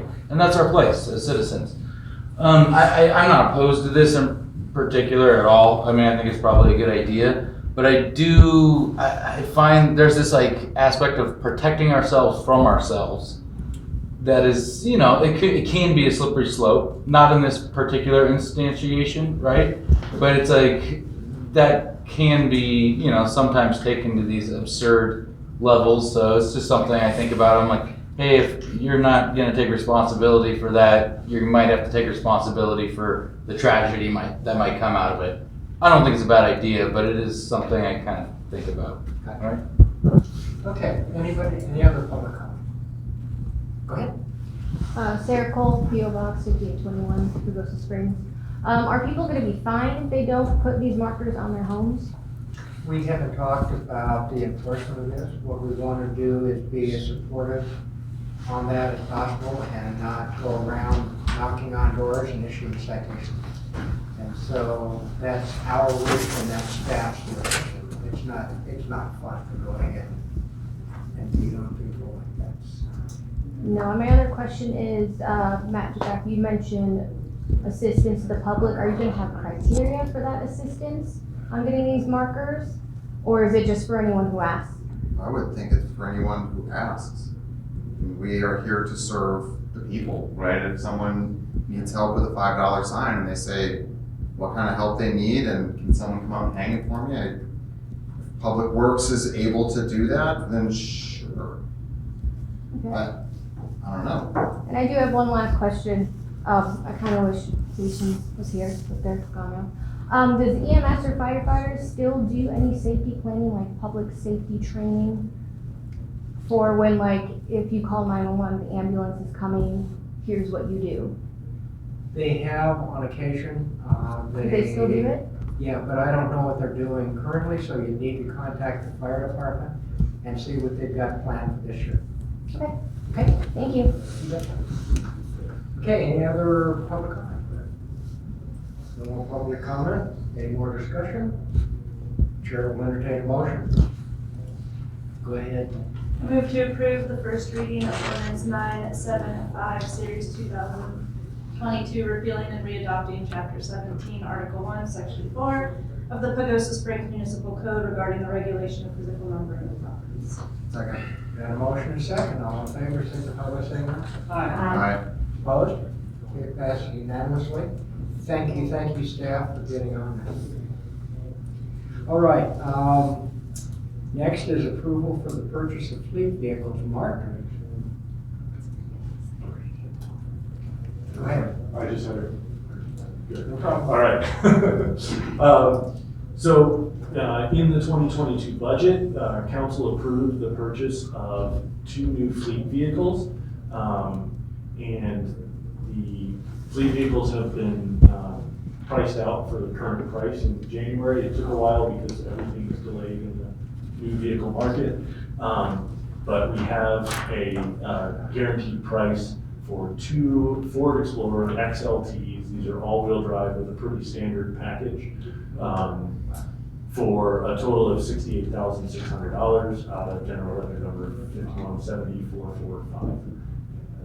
For council to approve the purchase of these. Any questions?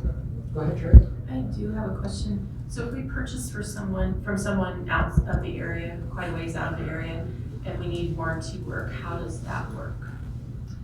So if these are Fords, if Ford has a warranty, you can take it to any of the dealerships that are a Ford dealership. If it was specific to something that happened because of that motor company, then we would have to pressure them to take care of it in some way, shape, or form. Either getting it fixed locally and then sending the bill out of town, or something along those lines. So I can give you a little background on how we ended up with these two companies. Ken Garf Ford was the state bid winner, meaning they went through a competitive bid process statewide and won the bid for the Ford XLT. Siltar Har Motors won the state bid for F350, F250, and F450. I have in front of me, I'm pretty darn sure those are the three trucks they won the bid on. We asked for a price on those from Siltar Har, and they offered to give us a price on Ford Explorers as well. They came in, they were $1 different on the cost of the vehicles, but Ken Garf Ford has a $1,000 delivery fee to get the vehicles here. So Siltar Har ended up being the cheaper option for those vehicles. It just was kind of serendipity that we ended up with prices for both of those companies.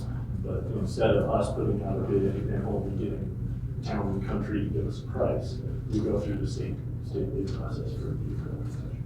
So when we do the oil changes and those are included for the first amount of time, do we take advantage of those or do we do those locally? Those are included on a state bid vehicle. They're not, okay. No. Thank you. Okay, any other questions? Okay, Chair will entertain a motion. Go ahead. I move to approve the budgeted purchase of 2 fleet vehicles for a total of $68,600. Second. Got a motion and a second, all in favor, signify by saying aye. Aye. Opposed? Passed unanimously. Martin, thank you so much for doing the research. It seems like whenever department head and staff come in, especially you, you've always done your homework and presented us with good information. So you make it easy. Thank you very much. I do most of the work at work. No, thank you very much. I appreciate it. Okay, let's go right on down to number 5. Memorandum of Understanding with Pagosa Springs Community Development Corporation for Main Street Coordinator. Thank you, Mr. Mayor. So the town council did approve in the 2022 budget the part-time salary for a Main Street coordinator. This is the first time that we would actually be dedicating resources to this program.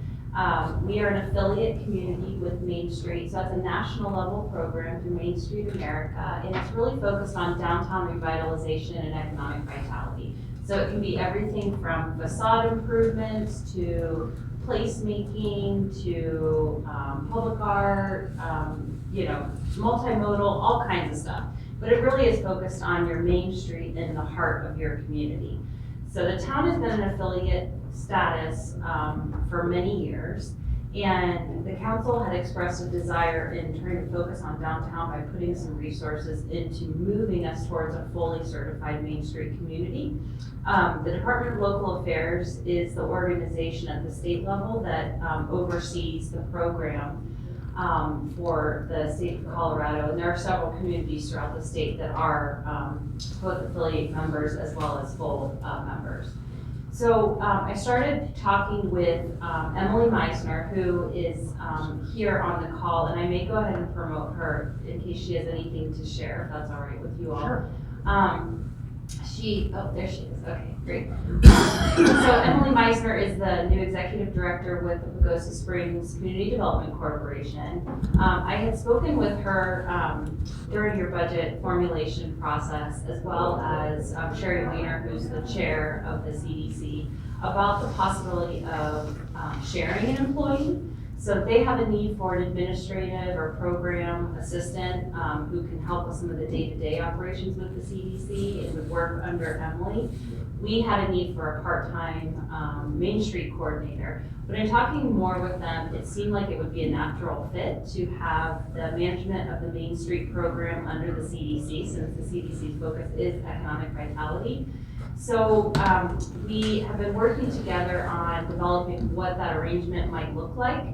And it became very complicated to make it actually an employee that's shared by 2 organizations. So what we're proposing, which is in this MOU in your packet, is that the town would be contributing the budgeted part-time salary, and the Main Street program would be overseen by the CDC.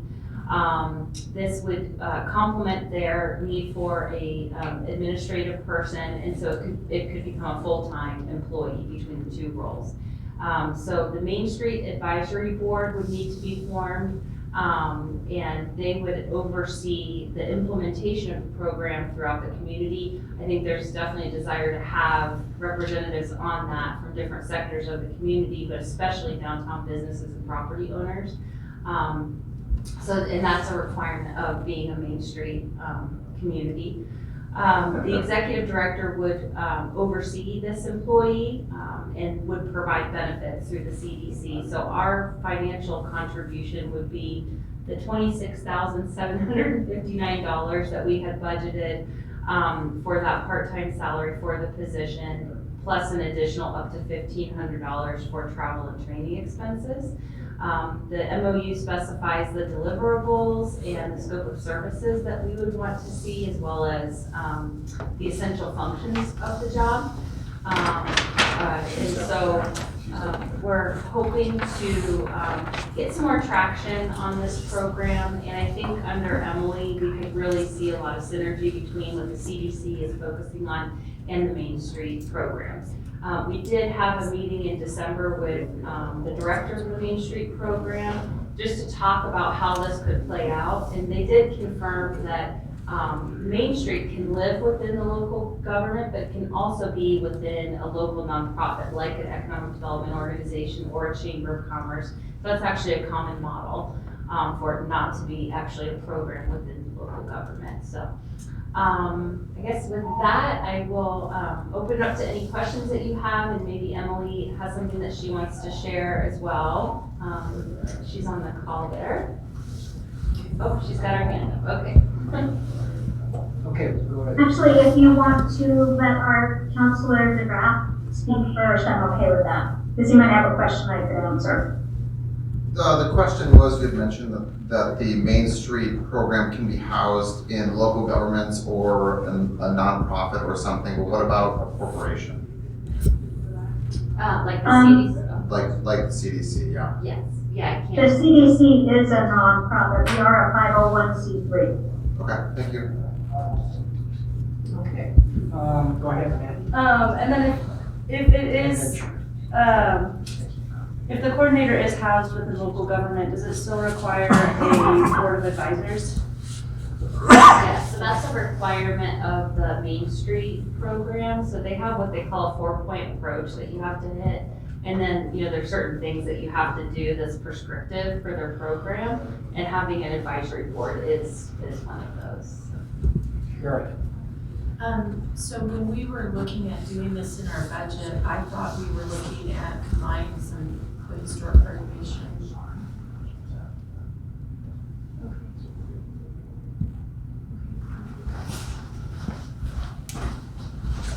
I thought we were looking at doing something with our historic preservation board because they've kind of been on hiatus. Yes. So now this looks like if we do this, it moves it out. So what are our thoughts for historic preservation?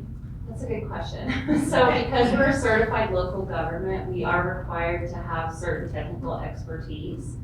Now, I think we still could have that depending on who comes forward to be on our Main Street Advisory Board. And ideally, if we could make it work, they could also be our Historic Preservation Board.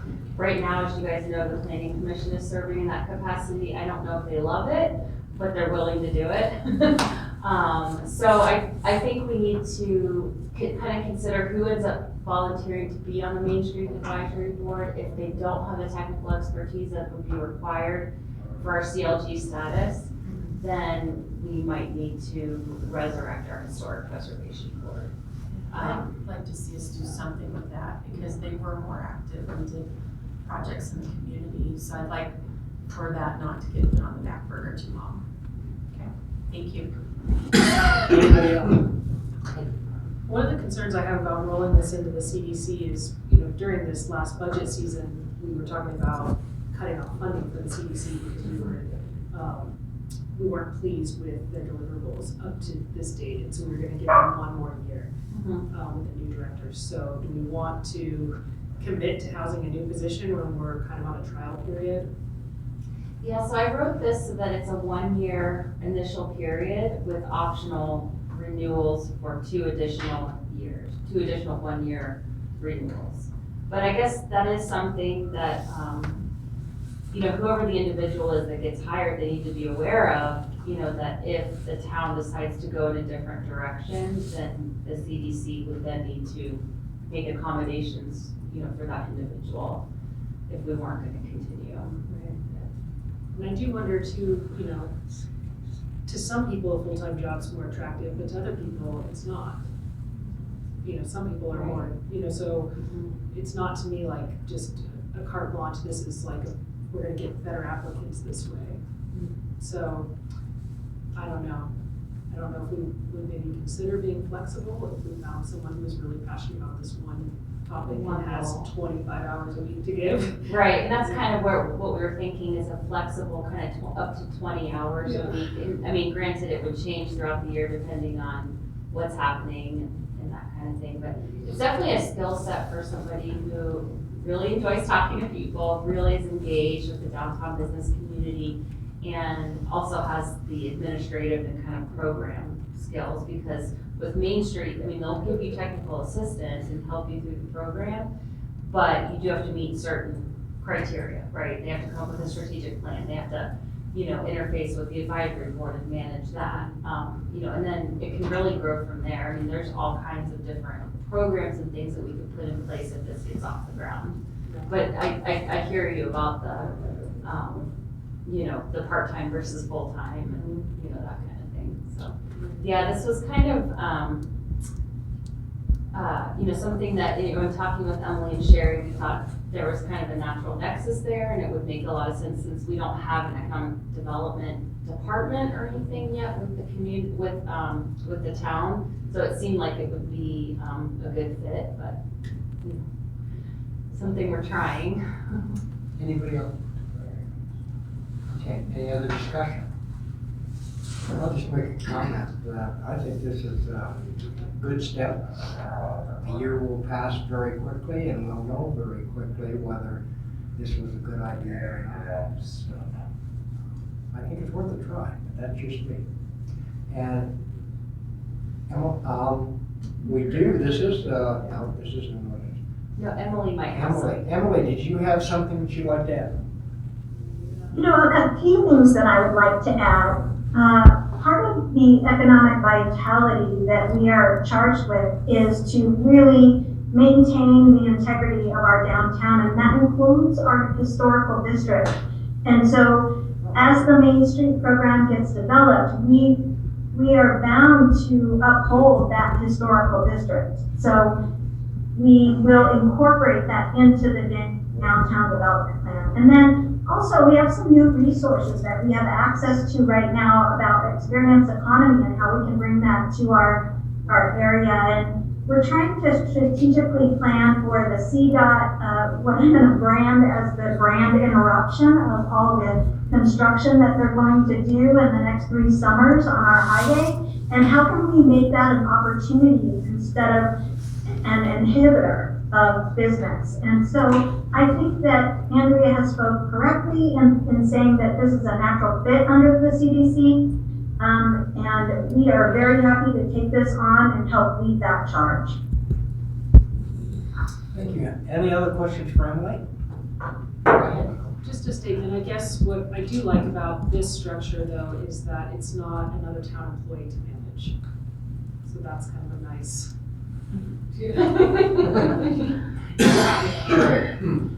Matt, you're on that board.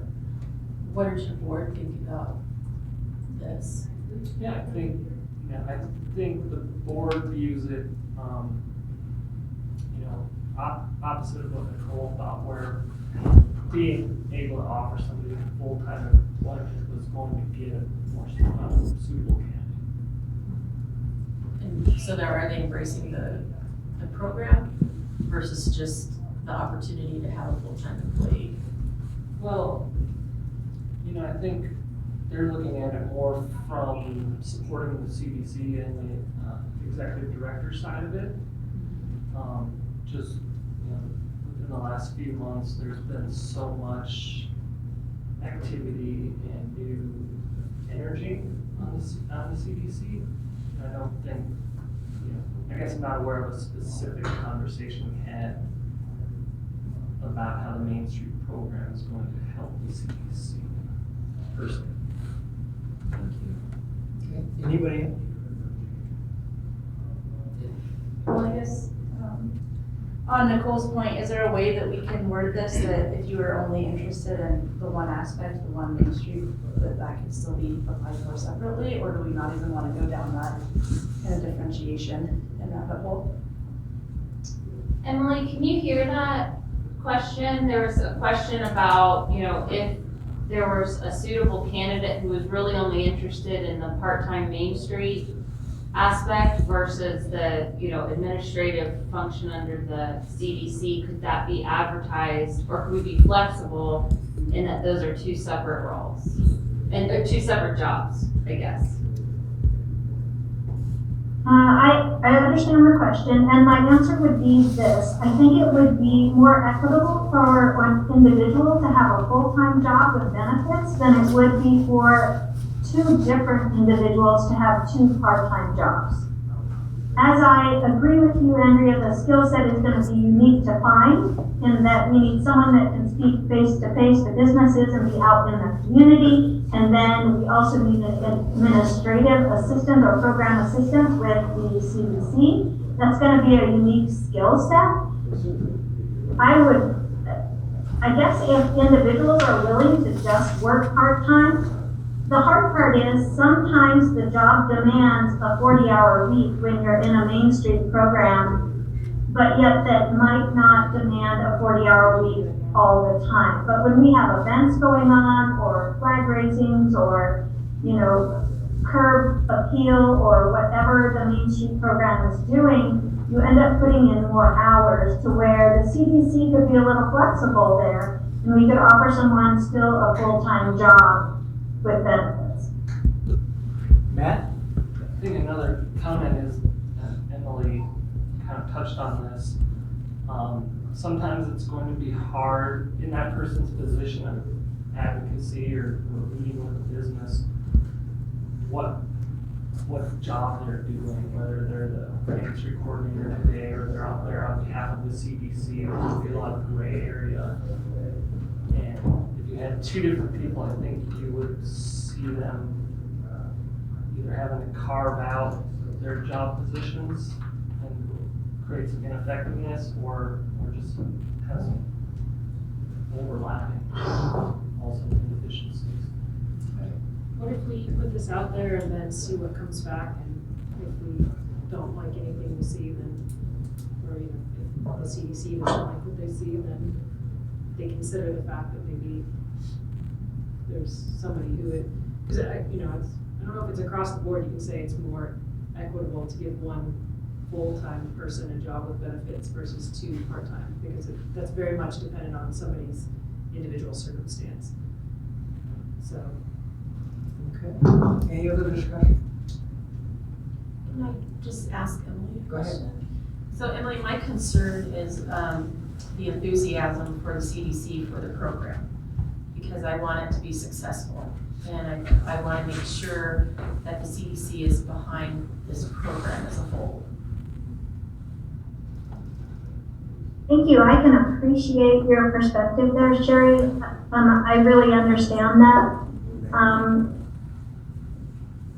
I have a great enthusiasm and can bring a lot of talent to the Main Street program, and then have a dedicated employee that will work 20 hours a week on the program. So you're actually getting a 2-for-1, because my job is to look over the vitality of the whole county, not just the Main Street. So I have to split my time as well, but I think with my guidance and with great ideas that we're bringing to town to try to uplift our downtown corridor and revitalize it, I think that you would not have a worry in the world, honestly. Thank you. Okay. Anything else? Go ahead. Can I just say one thing? I think it's gonna be very important to get good, active, volunteer board members on this. You know, people who are really vested in the downtown community and who bring different perspectives and are willing to do more than, you know, just show up to meetings. Like, there's gonna be a lot of things that they're probably gonna have to help out with and pitch in on. So, maybe be thinking about people in the community who might be good for that, and because we're gonna have to stand up a board, you know, that could include representatives of the business community. It could include CDC board members. I'm hoping I think I specified in there that there's gonna be at least one or maybe two town members on there. But I think that'll be really important, just to really have a good board there too. I also think that this is going to become a community project and really breathe some life back into our community and coming together, working together, and lifting up our community as a whole. Well, it has a lot of potential, that's for sure. Okay, anything else? Chair will entertain a motion. Go ahead, man. I move to approve the memorandum of understanding between the Pagosa Springs Community Development Corporation and the town of Pagosa Springs for the Main Street Coordinator Services. Second. Got a motion and a second. All in favor signify by saying aye. Aye. Opposed? Passes unanimously. It's kind of exciting. See what happens. Okay. Thank you, Town Council. We appreciate your vote of confidence, and we will be reporting quarterly to you, so you will stay in the loop of our progress for this. And as soon as we have this signed off by the CDC board, then we will start actively seeking the employee to fill this position. And again, I thank you for your time this evening. Okay, Emily, I just want you to know that this council only accepts all the good news, okay? Okay, no problem, because I only like to report good news. I'm not happy about reporting bad. Okay, thank you. Thank you. All right, let's go on down to Ordinance 976, first reading adoption of Zito franchise agreement. Clayton, you want to give us a background on it? Yes, sir. For the record, this is ordinance, the first reading of ordinance number 976, an ordinance of the town of Pagosa Springs adopting franchise agreement for Zito West Holdings LLC. The franchise agreement for Zito is our cable franchise agreement. To save a lot of time and energy in explaining kind of what happened here, as you recall, CAP became Zito, and then we transferred the agreement to Zito from CAP, and then the CAP agreement, which is now the Zito agreement, terminated. In that process, I put in my brief that there's adopted changes in the Cable Act. That's not entirely accurate. It's really adopted, like the FCC basically has different interpretations now of the Cable Act, and they call it Order 621. So again, it's mind-numbing and very boring legal stuff, but it all comes down to the set-offs and the 5% franchise and how major relations between Comcast and AT&T and major cities in not providing that 5% franchise fee to those cities. And so that Order 621 came out in the midst of all this, which basically required us to rewrite the franchise agreement, and that process has taken the better part of a year. Some of it's our fault, some of it's Zito's fault, but just going back and forth with attorneys and arguing over a very robust document, as you'll see in your packet. This template was taken from a model template between Comcast and Denver that all kind of fell out from that litigation. And where the FCC issued Order 621, kind of clarifying some of the interpretations of the Cable Act. And that's the short version. And so now what you see in front of you is a franchise agreement that, for all intents and purposes for the town, has the same exact effect. We are still collecting the 5%, which is the statutory allowance, and they have to include kind of non-fungible and other type set-offs in that 5%. And we are unaware of any issues with the town and CAP, and now Zito. They pay, the franchise agreement has continued.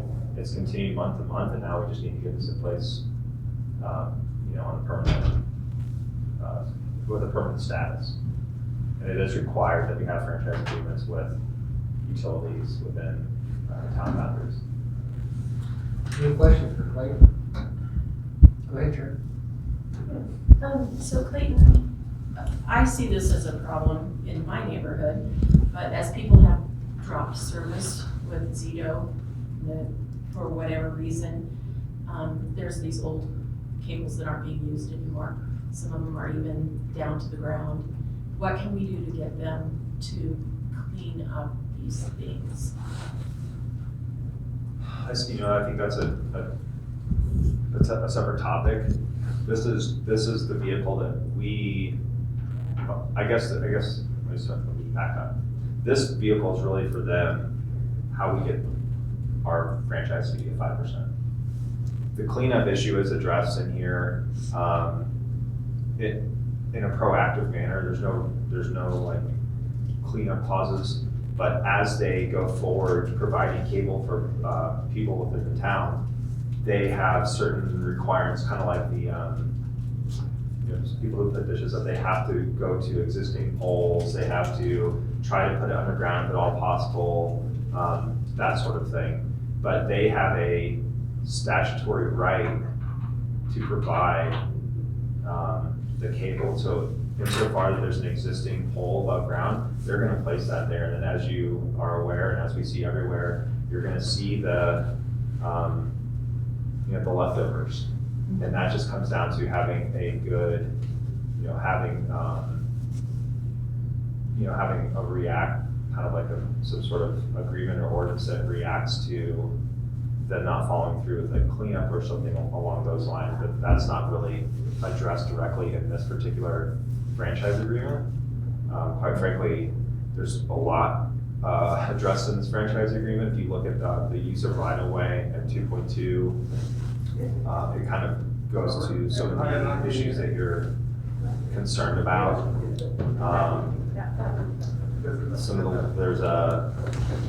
There's a minimal interference clause, there's a locates clause. There's a lot of clauses in here that require them at the outset to do certain things, but there's nothing really, tree trimming, inspections, all that stuff is in here.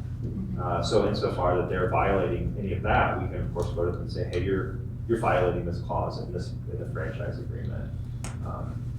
Unfortunately, there are going to be those issues that just, those nuances that can't be particularly addressed, but I'd be happy to work with council and enforcement of those through another avenue.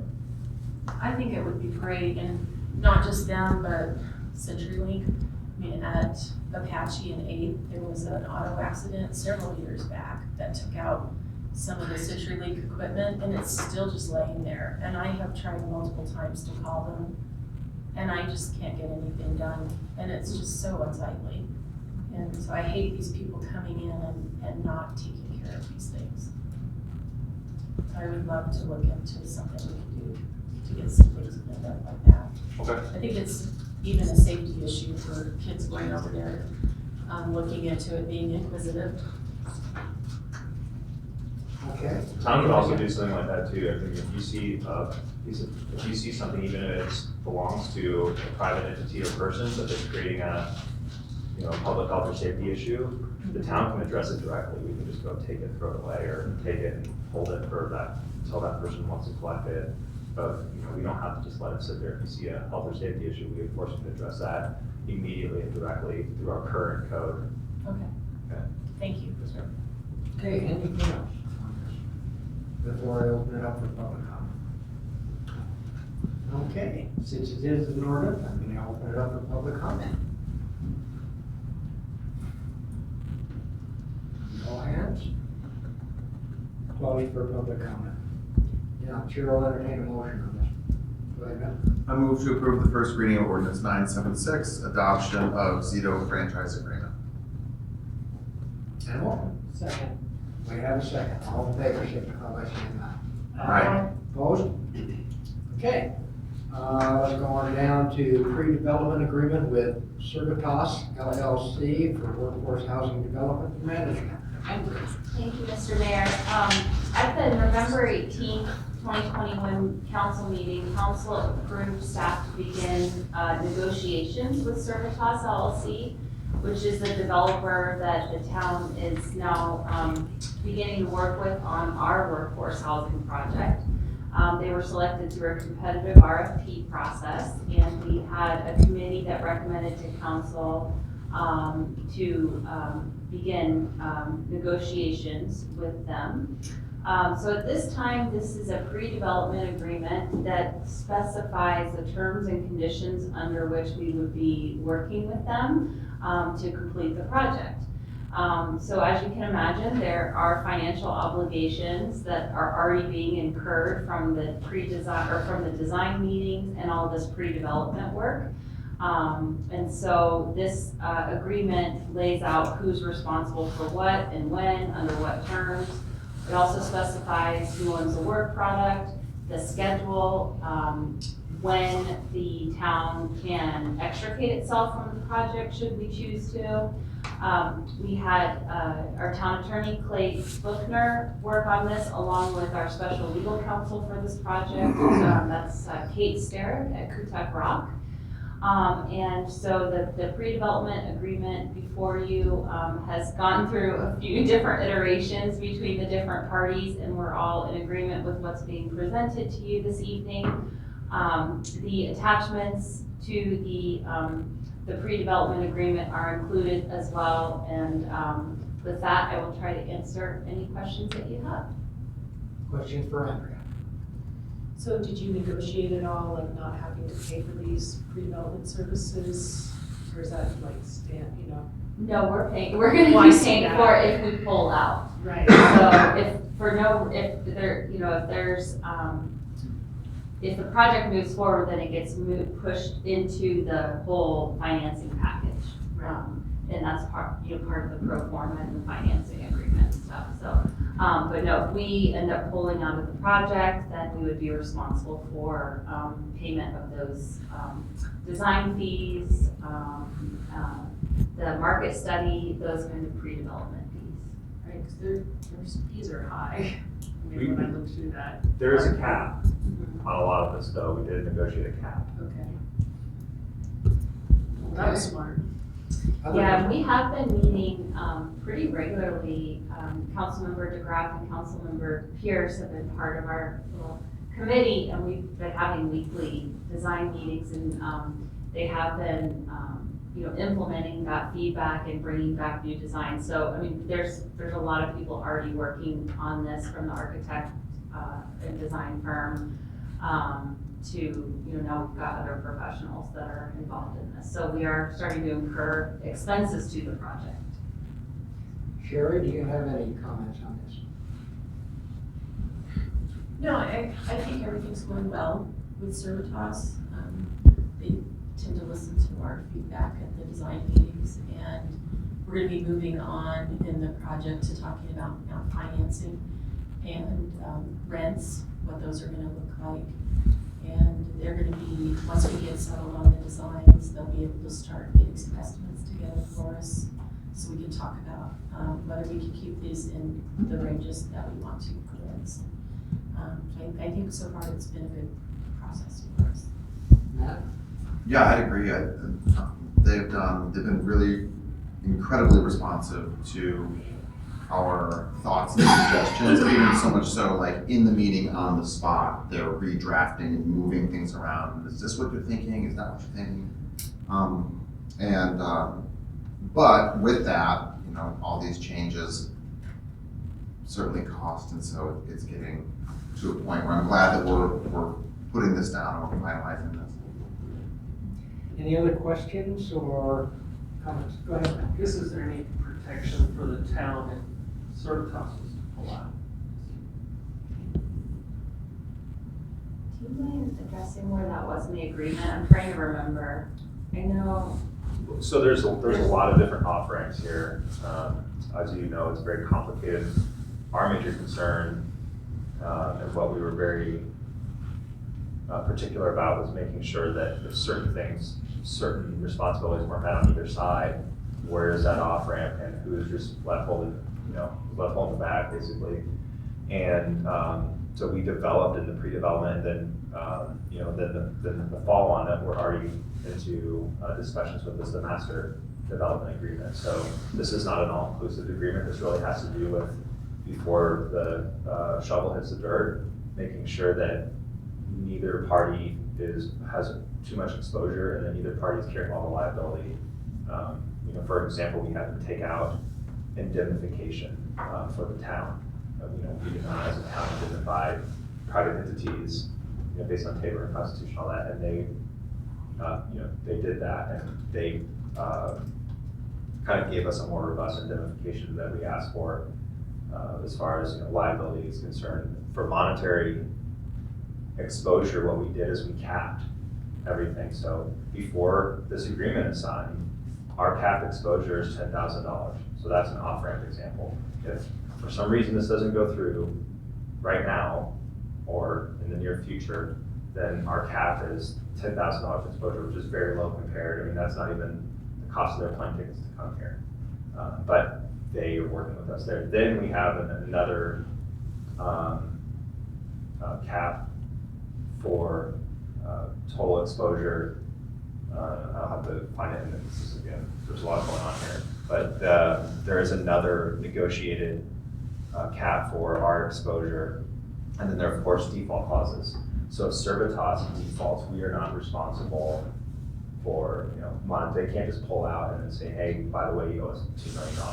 Right now, I think before a shovel hits the dirt anywhere, the cap is in the $1-point-something million range because of just all the massive startup capital it takes to get people moving and supplies rolling into town, et cetera. But if they default, then we're not responsible monetarily for their default. But having been part of those discussions, I just we're hoping for the best, obviously, and planning for the worst. I don't see Cervicos not being able to pull through on this. That we were, I think, blessed to get the bid. I think we barely have a big enough project for them, and they've done massive projects very successfully, and this is not their biggest project by a long shot. So there's not a lot of concern there, but we do have the language just in case. I guess it's probably a long variance for the you wanted, but that's my take on it. Sure. And I just wanted to say, I think Andrew put together a really good team on this side. People, her background in construction with her husband's company, and then her knowledge of town finances, Clay for the legal advice. James has been really helpful with the planning side of it and answering those questions on the spot. And then bringing in consultants so that we can feel more comfortable with as we move forward. I think she did a great job, and it's really nice to be part of this project and learning a lot too. My thanks to you and Matt for participating in this and for letting me. Awesome. Okay. Anything else on this before I? Just a quick question. Will Kutak Rock also be a part of the next phase of negotiations with them? Yeah, Kate is looking at that master development agreement now along with Clay, and so they're in conversations on that. I found the language. It does say, and I'm sorry I didn't have this pulled up before you tossed on the guys. It says that the town terminates its rights under the contract due to a breach or default by the developer, then the town shall not have any obligation or liability whatsoever to developer. And then it goes on and lists like all the different stages where we don't have any liability. All right. Any other discussion? And if not, Chair will entertain a motion. I move to approve the pre-development agreement with Cervicos LLC for workforce housing development and management. Second. Got a motion and a second. All in favor, signify by saying aye. Aye. Opposed? Again, good work, guys.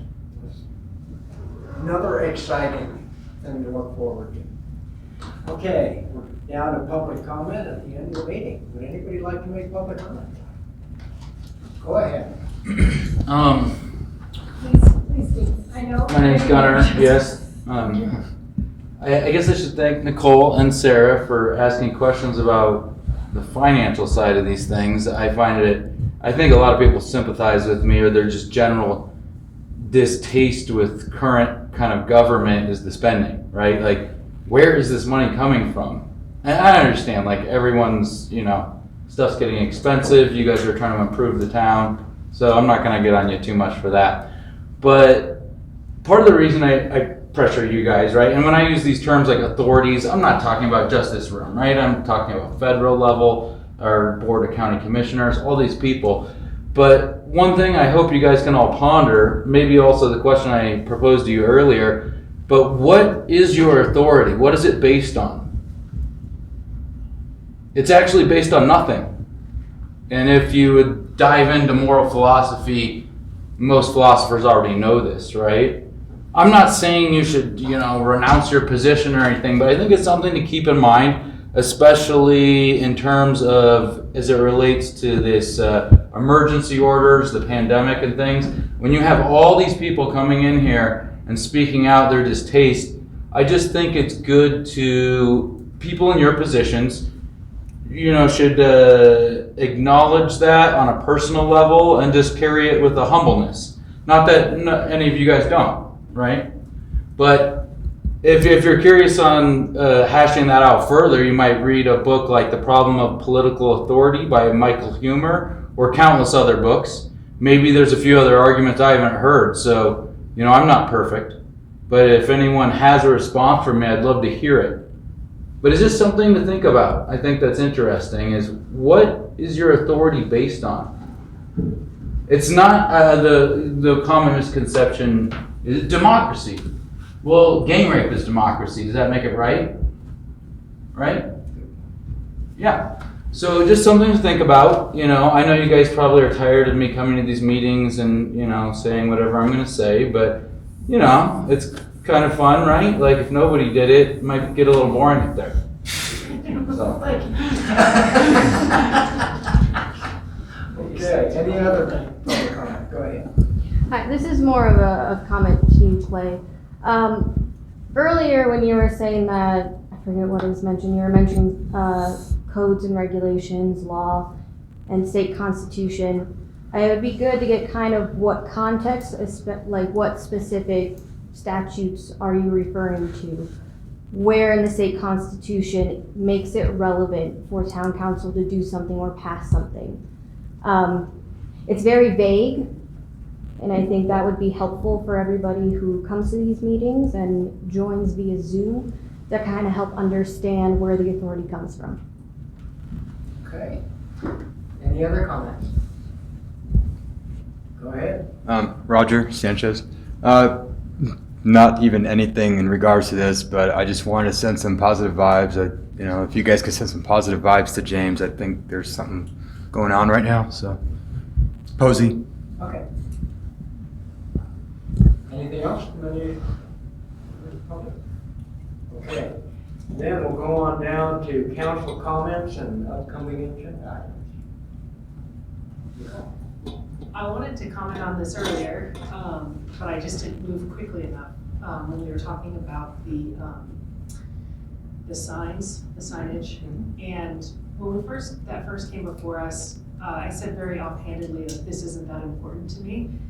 And I actually very much agree with what Gunnar said on the, because it's the greater discussion we're having right now, which is how much personal liberty do we want to give to authorities in exchange for safety? And that's where I come, yes, there are very compelling stories about people who've lost their life.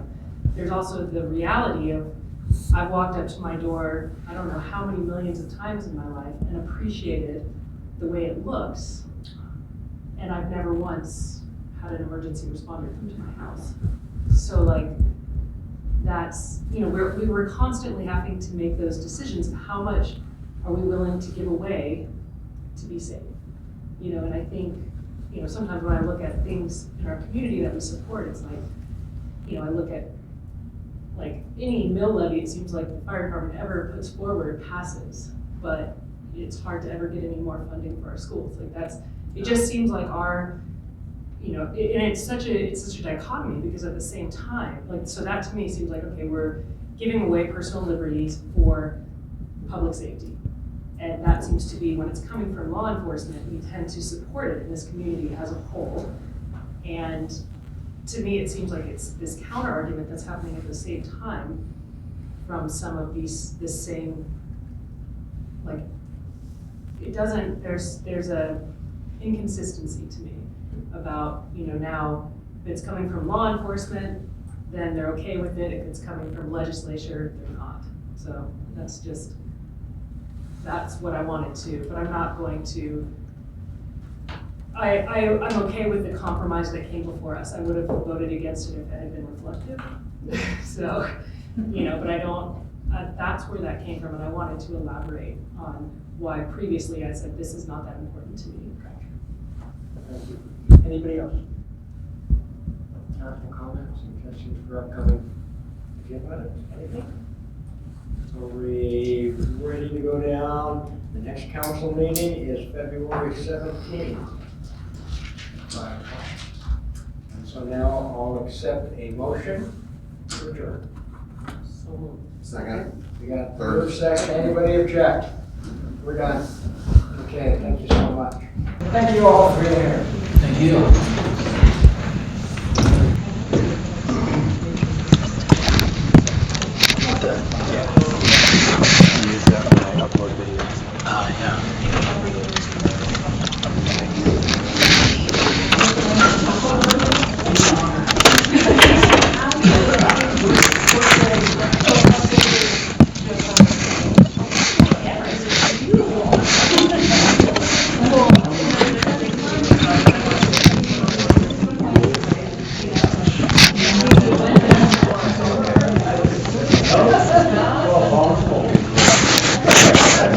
I hope you don't do that with other people.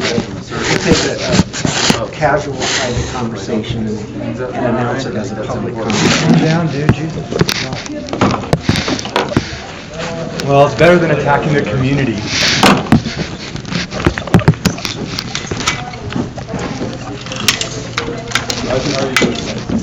I'm good. Good. How are you doing?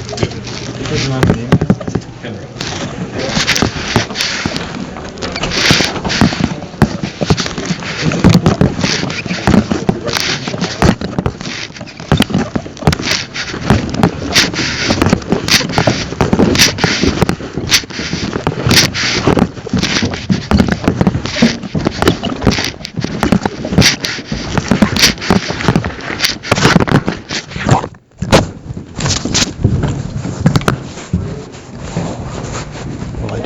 That too, so.